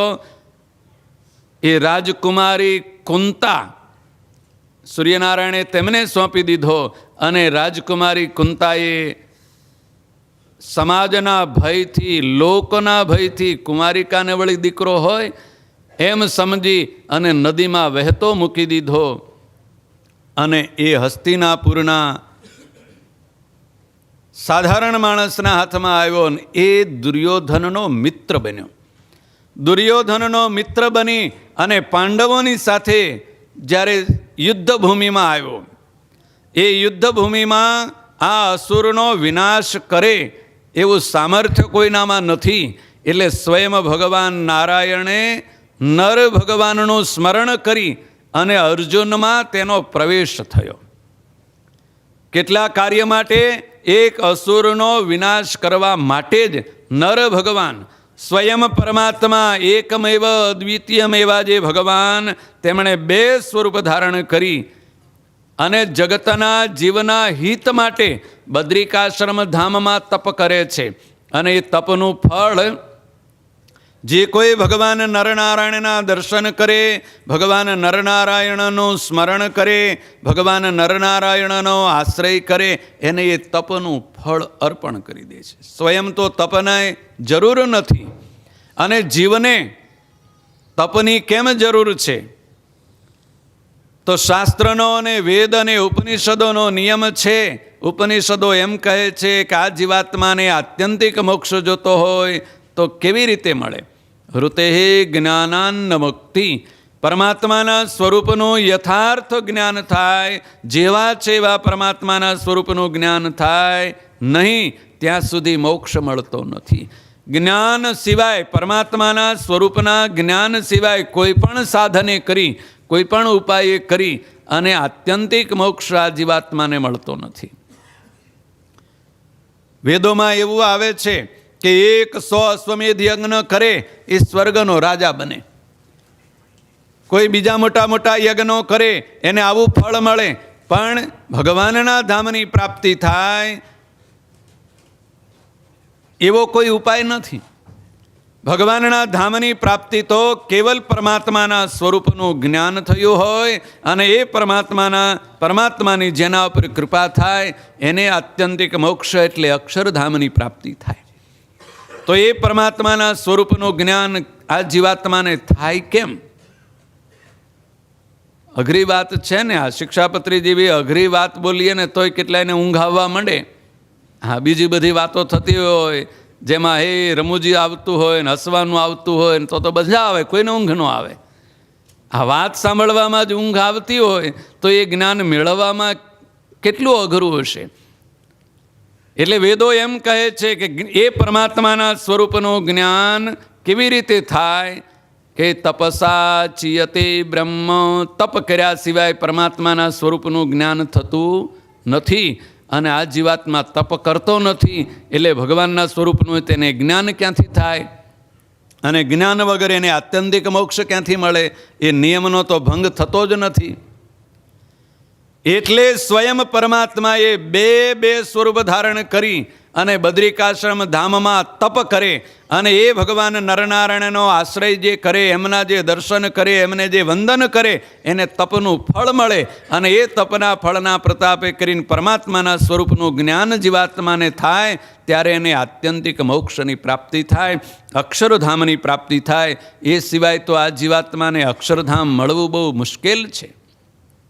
એટલે ભગવાન સ્વામિનારાયણ કહે છે, અને વચનામૃતમાં પણ ભગવાન સ્વામિનારાયણે આજ્ઞા કરી. પ્રથમ પ્રકરણના 48માં વચનામૃતમાં સ્વામિનારાયણ ભગવાન કહે છે, આ અમે નરનારાયણ દેવની મૂર્તિ તમને છાપીને આપીએ છીએ, કાગળમાં છપાવરાવીને આપી.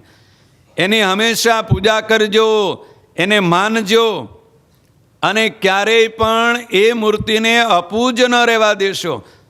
જો એ ભગવાનની પૂજા કરશો તો પરમાત્માના સ્વરૂપનું જ્ઞાન થશે, ત્યારે આત્યંતિક મોક્ષની પ્રાપ્તિ થશે.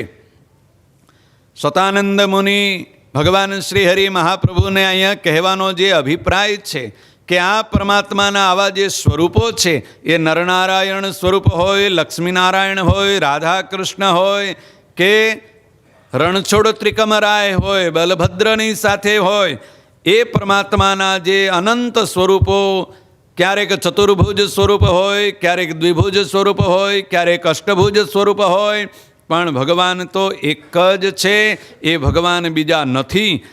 એવી પૂરેપૂરી પોતાના આશ્રિત માત્રને દૃઢતા થાય અને એમાં ક્યાંય પણ કોઈ ભૂલ ન કરે. શેના કારણે ભૂલ થાય છે? પક્ષપાતના કારણે કરીને જે ભૂલ થાય છે એ ભૂલ ન થાય કે આ મારા ભગવાનને આ તારા ભગવાન. હા, શાસ્ત્રમાં પણ એવું આવે છે કે આ જીવાત્માનું પક્ષપાતે કરીને જેવું ભૂંડું થાય એવું બીજા કોઈ કર્મે કરીને, કોઈ પાપે કરીને ભૂંડું થતું નથી. મોક્ષના માર્ગથી પડી જવાય, ભગવાનનો દ્રોહ થઈ જાય. કોઈનો અપરાધ કર્યો હોય, કોઈનો દ્રોહ કર્યો હોય એનું તો પ્રાયશ્ચિત થાય. યાજ્ઞવલ્ક્ય ઋષિની સ્મૃતિમાં કહ્યા પ્રમાણે પ્રાયશ્ચિત થઈ શકે. પણ સીધો ભગવાનનો દ્રોહ કરે, પરમાત્માના સ્વરૂપનો દ્રોહ કરે, એનું તો યાજ્ઞવલ્ક્ય ઋષિએ પણ પ્રાયશ્ચિત લખ્યું જ નથી. એનો તો ઉદ્ધાર જ ન થાય, અધોગતિ થાય. એટલે ભગવાનના સ્વરૂપનો ક્યારેય ભૂલે ચૂકે પણ ક્યારેય દ્રોહ ન થઈ જાય, અપરાધ ન થઈ જાય. કોનાથી? પોતાના આશ્રિતોથી, પોતાના સત્સંગીઓથી ભગવાનના સ્વરૂપનો દ્રોહ ન થઈ જાય, અપરાધ ન થઈ જાય. એટલા માટે ભગવાન સ્વામિનારાયણે અઘરામાં અઘરા વિષયને માટે એક શ્લોક જ ફાળવ્યો અને આના માટે 4 શ્લોકો ભગવાન સ્વામિનારાયણે શિક્ષાપત્રીમાં કહ્યા કે આવા જે ભગવાનના સ્વરૂપો છે એ સ્વરૂપોમાં, એ મૂર્તિઓમાં ક્યારેય પણ કોઈ પણ પ્રકારનો ભેદ, એને જુદાપણો કે નાનાપણો કે આવા છે ને આ તેવા છે એવા શબ્દે કરીને ન બોલવું અને એવું ક્યારેય માનવું નહીં. એમ ભગવાન શ્રીહરિનો જે અભિપ્રાય છે તેને શતાનંદ મુનિ અનેક શાસ્ત્રોના પ્રમાણો, અનેક શાસ્ત્રોના વાક્યો અને શ્લોકો કહી અને સરળતાથી સમજાવી અને છેવટે શતાનંદ મુનિ કહે છે દ્વિભુજત્વમ મુરલીહસ્તમ ઇતિ બ્રહ્મવૈવર્ત સ્કંદ, અને સ્કંદ પુરાણમાં પણ એ જ ભગવાનને કહેલા છે કે એ ભગવાન દ્વિભુજ ધારણ કરેલા છે, હાથમાં મુરલી ધારણ કરેલા છે. એમ સ્કંદ પુરાણમાં પણ કહ્યું છે, બ્રહ્મવૈવર્ત પુરાણમાં પણ કહ્યું છે. અને તે જ પરમાત્માને ચતુર્ભુજત્વમ, અષ્ટભુજત્વમ, સહસ્ત્રભુજત્વમ છ ઐચ્છિકમ, પોતાની ઈચ્છા હોય તો એ જ ચતુર્ભુજ કે હાથમાં મુરલી ધારણ કરનારા, મોર મુકુટ ધારણ કરનારા એ પરમાત્મા જો ઈચ્છા આવે તો ચતુર્ભુજ ધારણ કરે, અષ્ટભુજ પણ ધારણ કરે અને સહસ્ત્ર ભુજાઓવાળા પણ એ ભગવાન સ્વરૂપ કોઈને પોતાના સ્વરૂપનું દર્શન આપે. એ ભગવાનની ઈચ્છાને આધીન છે. ભગવાન સહજાનંદ સ્વામી, સ્વામિનારાયણ ભગવાન માંગરોળમાં પેલી વાવનું પૂર્તકર્મ કરાવ્યું અને વાવનું પૂર્તકર્મ કરાવીને જ્યાં યજ્ઞ કરવા બેઠા કેટલાક વિદ્વાન બ્રાહ્મણો આવી અને વરુણદેવની વધામણી કરતા હતા, મંત્રો બોલી અને વરુણદેવનું આવાહન કરતા હતા, વરુણદેવની પૂજા કરતા હતા. અને ભગવાન સહજાનંદ સ્વામી પણ ત્યાં સામે હાજર બિરાજમાન હતા. આ બ્રાહ્મણોને નિશ્ચય કરાવવા માટે ભગવાન સહજાનંદ સ્વામીએ ચતુર્ભુજ સ્વરૂપે, આ વિદ્વાન બ્રાહ્મણો હતા, કર્મકાંડી બ્રાહ્મણો હતા, એને દર્શન આપ્યા. સ્વામિનારાયણ ભગવાન બેઠા છે તો દ્વિભુજ મનુષ્યાકૃતિ સામે બેઠા છે, પણ પેલા વિદ્વાન બ્રાહ્મણો વેદના મંત્રો બોલી બોલી અને જ્યાં પુષ્પ અને ચોખા અર્પણ કરવા જાય ત્યાં સામે ભગવાન સહજાનંદ સ્વામીને ચતુર્ભુજ સ્વરૂપે દર્શન કરે. શંખ ચક્ર ગદા પદ્મને ધારણ કરેલા સાક્ષાત ભગવાન વિષ્ણુ નારાયણ હોય એવા બ્રાહ્મણોને દર્શન થવા મળ્યા. પણ એ દર્શન કેમ થયા? પરમાત્માની ઈચ્છાએ કરી. ભગવાન સહજાનંદ સ્વામીએ સંકલ્પ કર્યો, ઈચ્છા કરી કે મારે આવા દર્શન દેવા છે. એટલે એવા દર્શન થયા. મહાભારતના રણસંગ્રામમાં અર્જુનને સહસ્ત્ર ભુજાઓવાળા વિશ્વરૂપના દર્શન થયા. એ ભગવાન દ્વારિકાધીશે એવો સંકલ્પ કર્યો, ઈચ્છા કરી કે મારે આવા દર્શન દેવા છે, તો એવા દર્શન થયા. એટલે શતાનંદ મુનિ પણ કહે છે એ દ્વિભુજ હોય, ચતુર્ભુજ હોય, સહસ્ત્રભુજ હોય, એ બધું જ એ પરમાત્માની ઈચ્છાને આધીન છે. જ્યારે જેવી ઈચ્છા કરે, સંકલ્પ કરે, ત્યારે એ પરમાત્મા એવા સ્વરૂપના દર્શન પોતાના ભક્તને, જગતના જીવને આપે છે. પણ એ સ્વરૂપમાં આ જુદા છે ને આ નાના છે કે આ મોટા છે, કે આ સારા છે કે આ નબળા છે, કે આ આત્યંતિક મોક્ષ આપનારા છે ને આ સ્વર્ગ આપનારા છે, કે આ જગતના પદાર્થો આપનારા છે, એવા કોઈ પણ પ્રકારનો ભેદ સ્વામિનારાયણ ભગવાન કહે છે અમારા આશ્રિતોએ ક્યારેય રાખવો નહીં, ક્યારેય પાડવો નહીં. અને કોઈક એવું કહેવા આવે, સમજાવવા આવે તો ભગવાન શ્રી હરિ કહે છે અમારા આશ્રિતોએ ક્યારેય એ વાતને માનવી નહીં. એમ ભગવાન શ્રી હરિ મહાપ્રભુ 112 શ્લોકો સુધી આ જીવાત્માને આત્યંતિક મોક્ષની પ્રાપ્તિ થાય એવા ઉપાયોનું વર્ણન કરી અને આગળ પણ એ પરમાત્માની ભક્તિ કેવી રીતે કરવી, ભેદ પાડવો નહીં, અને ભક્તિ કેવી રીતે કરે તો એને મોક્ષની પ્રાપ્તિ થાય, એ વાતને 113મા શ્લોકથી આગળ કહેવા જવાના છે. પણ આપણે અહીંયા સમય પૂરો થવા આવ્યો છે. પરમ પૂજ્યપાદ આચાર્ય મહારાજ શ્રી પણ પધાર્યા છે, સંતો પધાર્યા છે, અને ઘણા બધા કાર્યક્રમો આગળ આપણે ચલાવવાના છે. એટલે આપણે કથાને અહીંયા ભગવાનના નામ સાથે વિરામ આપીશું. બોલો સ્વામિનારાયણ ભગવાનની જય. શ્રી નરનારાયણ દેવની જય. ઘનશ્યામ મહારાજની જય.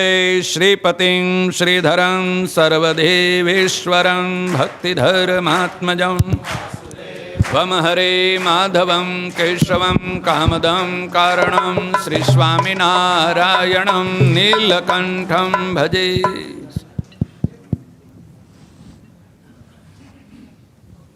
વર્ણિવેશરમણીય દર્શનમ મંદાહાસ્ય રુચિરાનનાંબુજં પૂજિतं સુરનરોત્તમૈર્મુદા ધર્મનંદનમહં વિચિંતયે.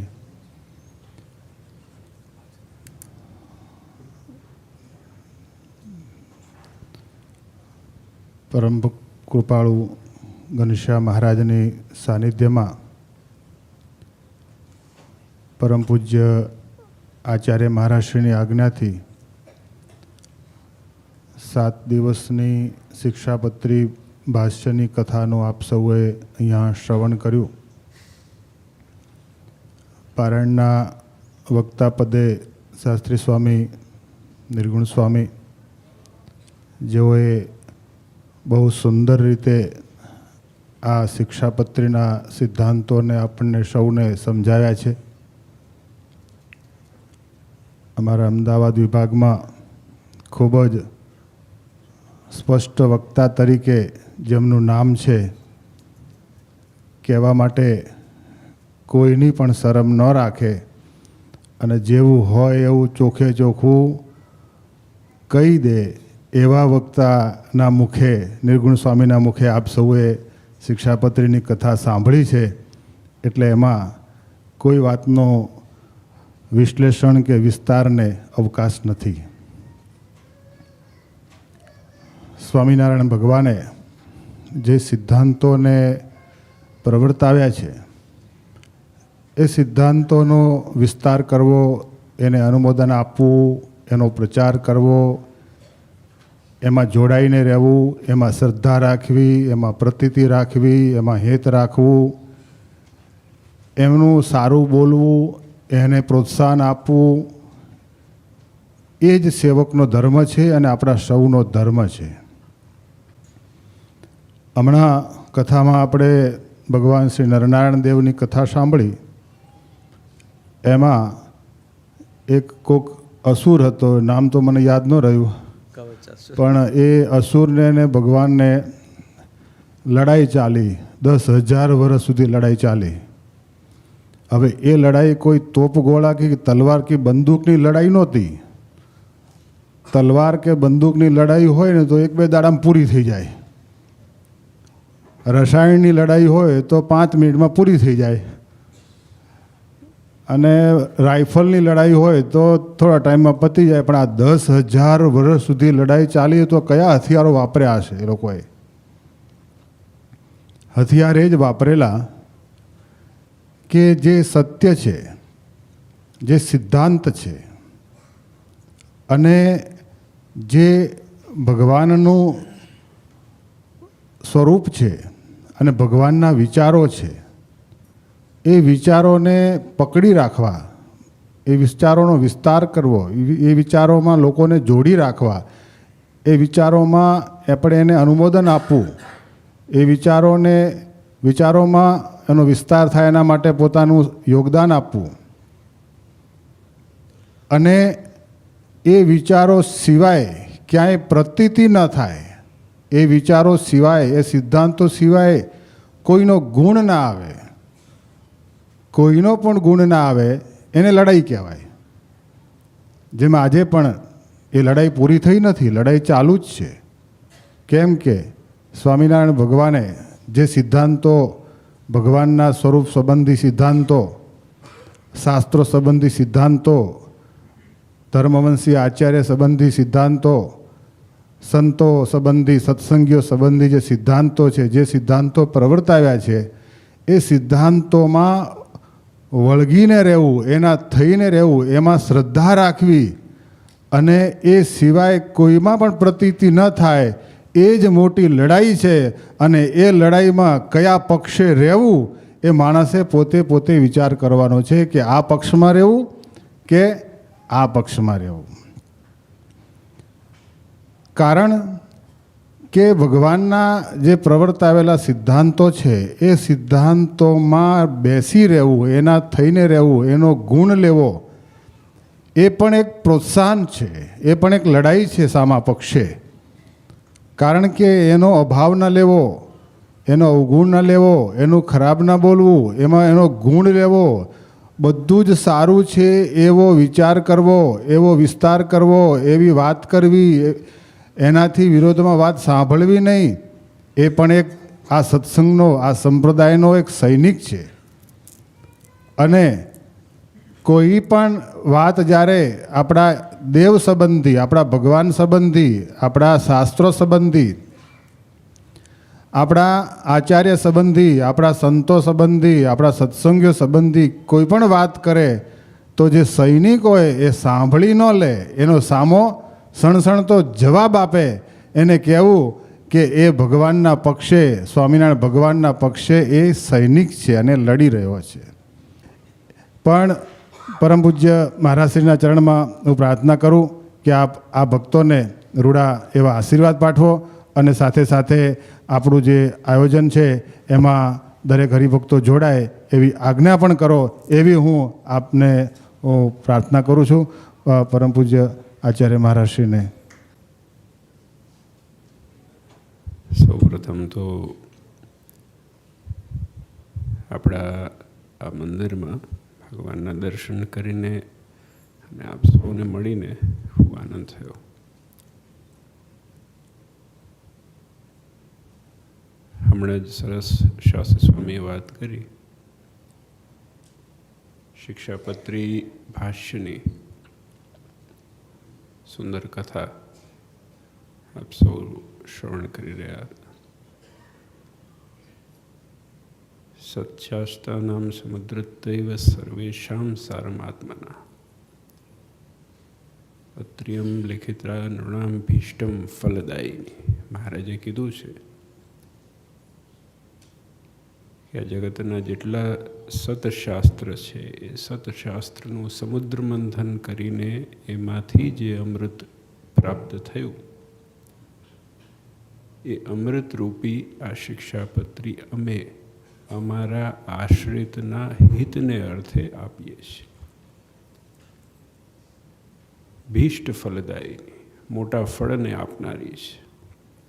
અને આપણે જોઈએ છીએ, કારણ કે ભગવાનના આશ્રમમાં રહીએ તો ભગવાન આપણું અવશ્યપણે હિત કરે છે, રૂડું કરે છે, શ્રેય કરે છે. અને આપણે બધા સુખી છીએ એના પાછળનું કારણ આપણે ભગવાન સાથે જોડાયા છીએ એ જ છે. એવા મહારાજ મળ્યા છે, એવો સત્સંગ મળ્યો છે, એવું મંદિર મળ્યું છે, એવા સંતો, એવા હરિભક્તો આપણને મળ્યા છે. So we are very fortunate. We are very fortunate. I always say this because we have this environment જેમાં આપણા પરિવારના સભ્યો, આપણા દીકરા દીકરીઓ ભગવાનની સાનિધ્યમાં મોટા થાય છે, ભગવાનના સાનિધ્યમાં મોટા થાય છે. ઘરમાં કોઈ વડીલ હોય તો છોકરું રમતું હોય તો ચિંતા ના હોય, પણ આપણી બધાયની દેખરેખ રાખનાર જ્યારે ભગવાન આપણા હોય ને ત્યારે કોઈ ચિંતા રાખવાની ન હોય. So we are very fortunate that we have this mandir and Bhagwan and satsang and everything. Now the question is, not the question, but the thing is, the important thing is કે હમણાં જ પીપી સ્વામીએ વાત કરી એ પ્રમાણે ઘણા બધા મંદિરો થઈ રહ્યા છે, અને મંદિર કરવાની જરૂર એટલા માટે છે કે આપણા દીકરા દીકરીઓ ભવિષ્યમાં જે આ દેશમાં રહેવાના છે, જે એટલું બધું ઇન્ડિયા નથી જવાના, એને સત્સંગનું વાતાવરણ આપ્યા સિવાય છૂટકો નથી. સત્સંગ મળશે તો એ સુરક્ષિત રહેશે, સંસ્કારી થશે. જો સત્સંગ ન મળ્યો તો દુનિયામાં ક્યાં ખોઈ જાય એ આપણે બધા જાણીએ છીએ. માય પર્સનલ બિલીફ ઇઝ કે કોઈ પણ વ્યક્તિને સત્સંગની સુવિધા કરાવી આપવું એ બહુ મોટું પુણ્ય છે. સત્સંગમાં જોડવા કે એને સુવિધા કરાવી આપવી એ બહુ મોટું પુણ્ય છે. એટલા માટે મહારાજે મંદિરો પોતે કર્યા છે. ઘણી જગ્યાએ આપણે પેઇન્ટિંગ્સ જોઈએ છે ને, મહારાજ પોતે માથા ઉપર પથ્થર રાખી અને મંદિરો બનાવતા હોય છે. જરૂર શું? ઘણા લોકો કે મંદિરની કંઈ જરૂર નથી. દુનિયામાં એ કહેતા હોય છે, અમને કહેતા હોય છે, તમને કહેતા હશે. પણ જરૂર મંદિર સિવાય છૂટકો જ નથી. હમણાં જ મેં વાત કરી હતી કે આપણે એવી અપેક્ષાથી આપણા છોકરાઓને જગ્યાએ મોકલીએ કે આ ભણે ગણે સંસ્કારી થાય, સ્કૂલમાં મોકલીએ, એવા ઇન્સ્ટિટ્યુશનમાં મોકલીએ કે ઇવન વી સ્પેન્ડ સે $50K, $60K, $70K for the education. મોકલીએ છીએ ને છોકરાઓને. પણ એ સિક્યોરિટી, હમણાં જ ન્યૂઝમાં થોડા જ સમય પહેલાં સ્કૂલમાં છોકરાઓ પર ગોળીબાર કર્યા, બરાબર ને? તો સિક્યોરિટી ક્યાં છે? જે જગ્યાએ, જે સ્થાનમાં શિક્ષા પ્રાપ્ત કરવાની છે, જે સ્થાનમાં જ્ઞાન પ્રાપ્ત કરવાનું છે, સંસ્કાર પ્રાપ્ત કરવાના છે, એ જગ્યાઓ માં એ સુરક્ષા નથી. આપણા છોકરા મોકલીએ સ્કૂલે કે ભણશે, શું ભણીને આવે? ગાળ શીખીને આવે. થાય ને? પહેલાં પહેલું છોકરું ગાળ શીખે, ક્યાંથી શીખ્યું? ઘરે તો કોઈ ગાળ બોલતું જ નથી, સ્કૂલમાંથી આવે, ક્યાંકથી આવે. So see the thing is, the important thing is કે મંદિર સિવાય વિકલ્પ નથી. જેના સત્સંગ, સંસ્કારો, ભગવાનની કથા વાર્તા, ભગવાનના કથા વાર્તાનો યોગ, સ્વામિનારાયણ ભગવાને સ્પષ્ટ કહી દીધું છે કે કથા વાર્તા સિવાય આ જીવને રૂડા ગુણ આવતા નથી. ચોખ્ખી જ વાત. અને ભગવાન કહે એટલે પછી એમાં બે મત ન હોય. આપણી બુદ્ધિનો ઉપયોગ જ નહીં કરવાનો. મહારાજે કીધું કે કથા વાર્તા સિવાય જીવને રૂડા ગુણ આવતા નથી. ભગવાન હશે, ભગવાનનું સાનિધ્ય હશે તો આપણે સુરક્ષિત છીએ. અને આપણા કરતાં વધારે આપણા દીકરા દીકરીઓ એ સંસ્કારી થાય, which is a very essential part. Because we want to see them grow into a good human being,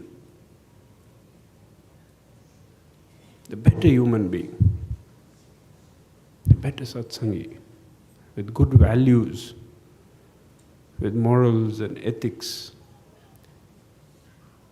તો મંદિર થાય, as P.P. Swami said, Hamna, we have a decent number of mandirs coming up. બાયરનમાં થોડા સમય પહેલાં ખૂબ મહેનત કરીને હરિભક્તોએ મંદિરનું નિર્માણ ઓલમોસ્ટ ફિનિશ થવા આવ્યું છે. પાર્સિપનીમાં ફિનિશ થવા આવ્યું છે. વોશિંગ્ટન આપણે ગઈ વખતે, અને એમાં પણ તમારું બહુ મોટું યોગદાન છે. કારણ કે last time we came over here and all the હરિભક્તોઝ they open heartedly sahyog Washington મંદિરમાં આપ્યો. ઇવેન્ચ્યુઅલી વી હેડ અ હરિ મંદિર દેર બોસ્ટનની જે જૂની ચિત્ર પ્રતિમા હતી એને વર્ષ સુધી આપણે ત્યાં રાખી અને હવે મૂર્તિઓ આરસપાનની પધરાવીને એક ભવ્ય મંદિર ત્યાં ઊભું થઈ રહ્યું છે ને જેની પ્રતિષ્ઠા almost last week of July March. So we have 3 mandirs that are already planned out, and of course the 4th one is Louisville, because that part of the state of US was kind of in a vacuum. કેમ કે આપણે બધા East કોસ્ટમાં, waste cost અને અહીંયા ક્લીવલેન્ડ, Detroit, ત્યાં આપણા ઘણા બધા હરિભક્તો છે જે લોકલ પણ છે અને કલાક અડધો કલાકના ગાળાની અંદર રહે છે. So it has lot of potential, કારણ કે મંદિર થશે તો 2 માણસ સત્સંગી થશે, 2 માણસ સંસ્કારી થશે. એના એ બહુ મોટું પુણ્ય છે, કારણ કે એનાથી જોડાશે ભગવાન સાથે, સત્સંગ સાથે. વોશિંગ્ટન માટે અહીંયા આપ સૌએ ખૂબ સુંદર યોગદાન આપ્યું હતું અને ઇટ્સ નાઇસ ટુ સી કે જ્યારે નવું કોઈ પણ મંદિર થતું, I have a talk with Jagdishbhai and Bhagat, અને દે હેવ ધીસ એન્થુઝિયાઝમ કે અમને મળ્યું છે એવું બીજાને મળવું જોઈએ, right? So that is the human goodness.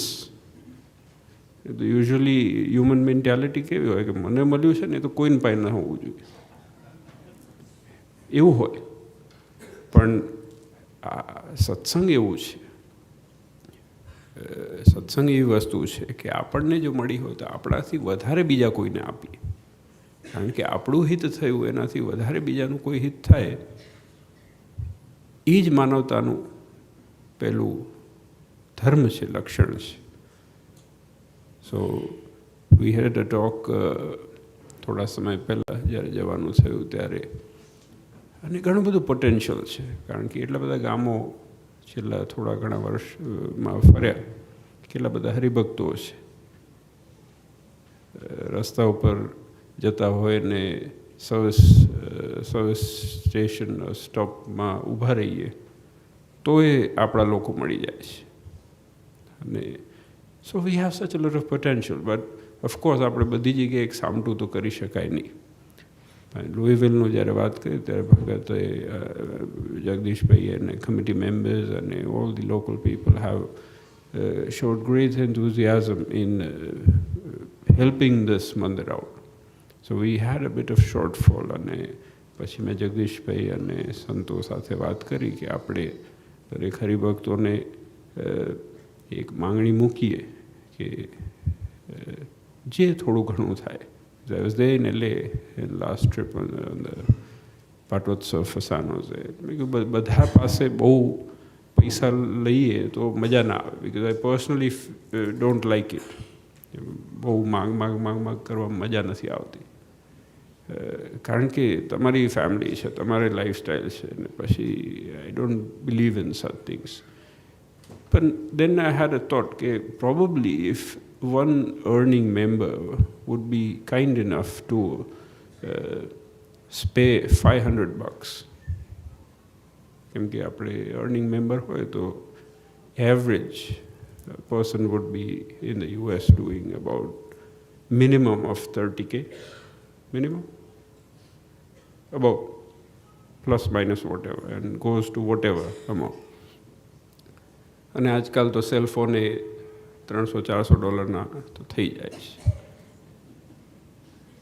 એટલે કદાચ એવું પ્લાન હોય કે અપગ્રેડ લેવાનું હોય તો આપણે એક વર્ષ 6 મહિના મોડું કરીએ, પણ એ 500થી એક મંદિર ઊભું થવાનું છે, જે આપણે કદાચ એક ડિનરમાં કે એક સેલફોનમાં કે એક આઈપેડમાં ખર્ચી નાખીએ છીએ.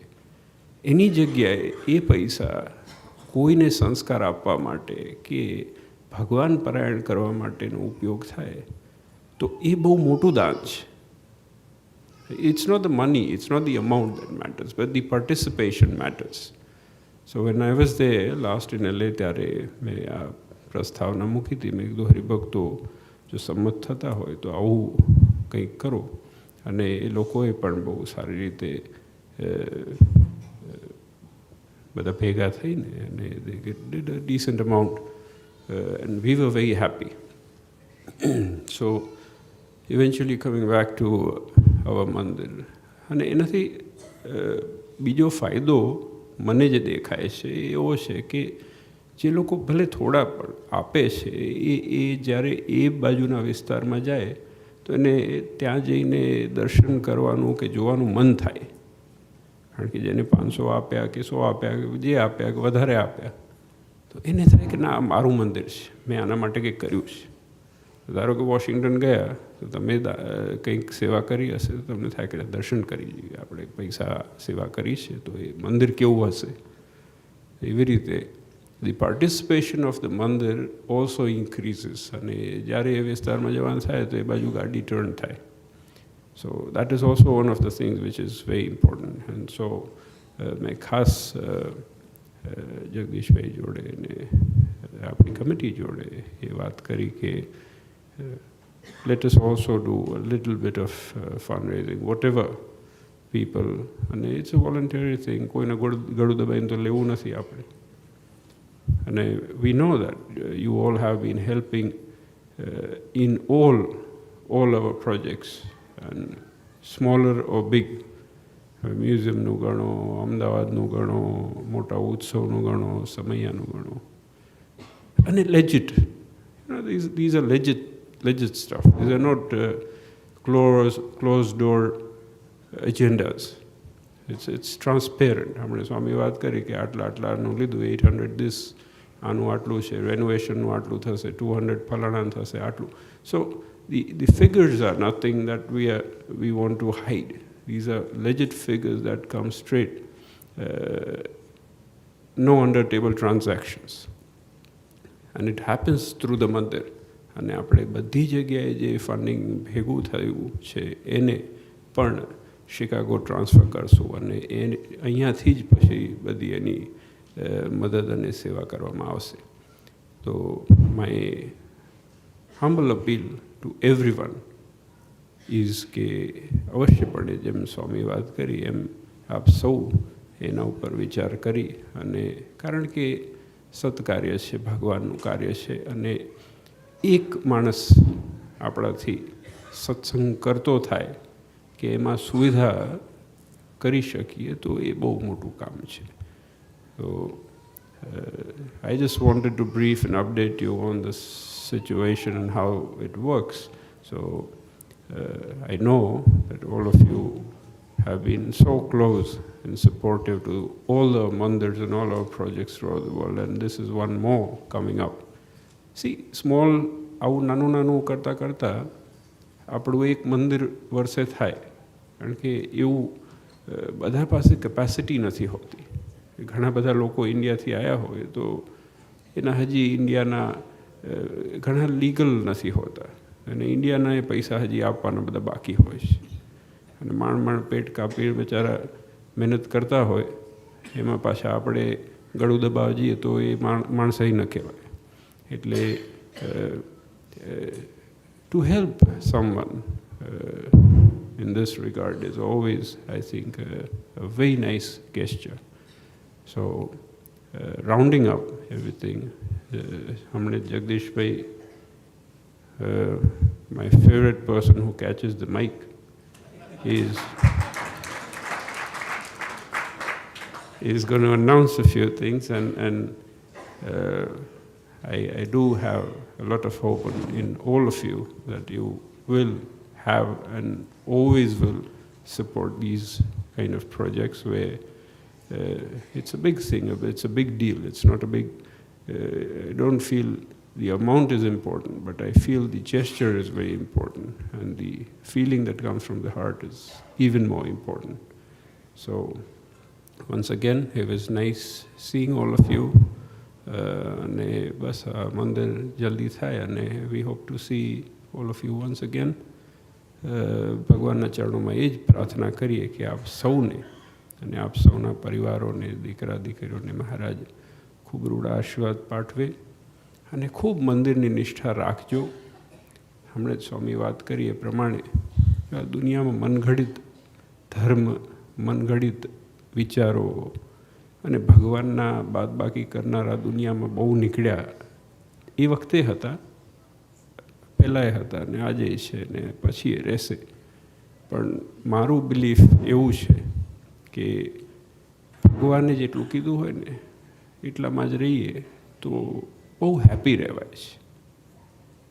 કોઈ પ્લસ નહીં, કોઈ માઇનસ નહીં. ભગવાને કીધું હા તમે એક માળા ઓછી ફરતી હોય તો એને ટ્રાય કરો, એને ફૂલફિલ કરવાનું. પણ તકલીફ ત્યાં થાય જ્યાં માણસ ભગવાનથી પણ વધારે ડાયો થઈ જાય છે. ભગવાને આટલું કીધું પણ આવું કરવાની જરૂર હતી, આવું કર્યું, આવું કરવાની જરૂર હતી. અને એવા ક્વેશ્ચન્સ એ આવે કે આવું કરાય, આવું ન કરાય. ભગવાને આવું લખ્યું પણ આવું કરીએ તો પણ શું કરવા પણ આવું કરીએ? જેટલું કીધું હોય એટલું કરીએ ને, બધું વધારે ન કરવાની જરૂર.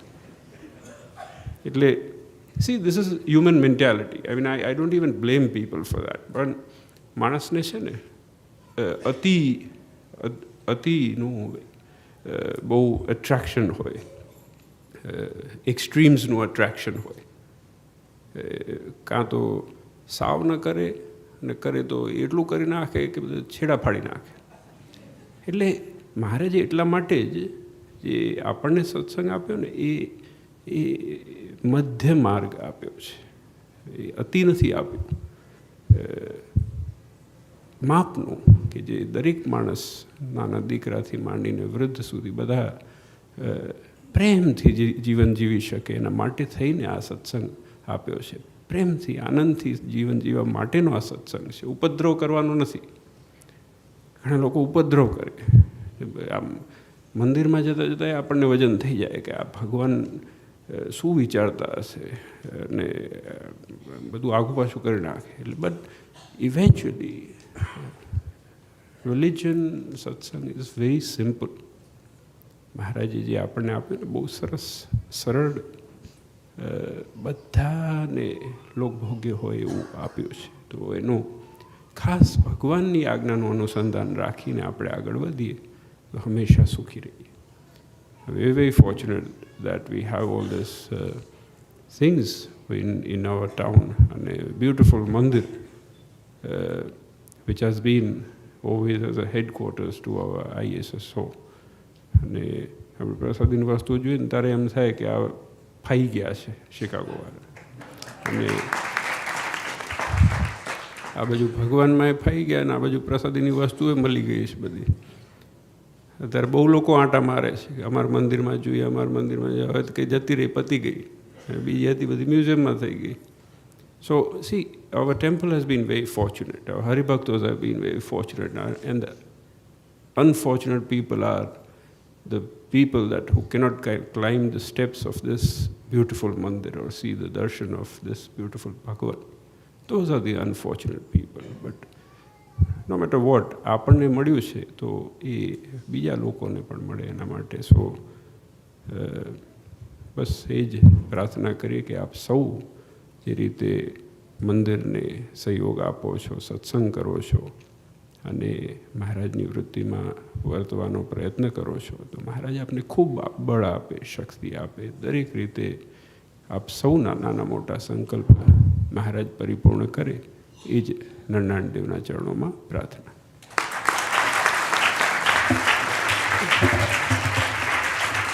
કોટી ગયા કાશી પુરુષોત્તમ પ્રગટનું જય સદગુરુ સ્વામી પ્રભુ જય સદગુરુ સ્વામી સહજાનંદ દયાળુ સહજાનંદ દયાળુ બળવંત બહુનામી પ્રભુ જય સદગુરુ સ્વામી આયવસર કરુણાનિધિ કરુણા બહુ કીધી વાલ કરુણા બહુ કીધી મુક્તાનંદ કહે મુક્તિ મુક્તાનંદ કહે મુક્તિ સુગમ કરી શ્રેજે પ્રભુ જય સદગુરુ સ્વામી જય સદ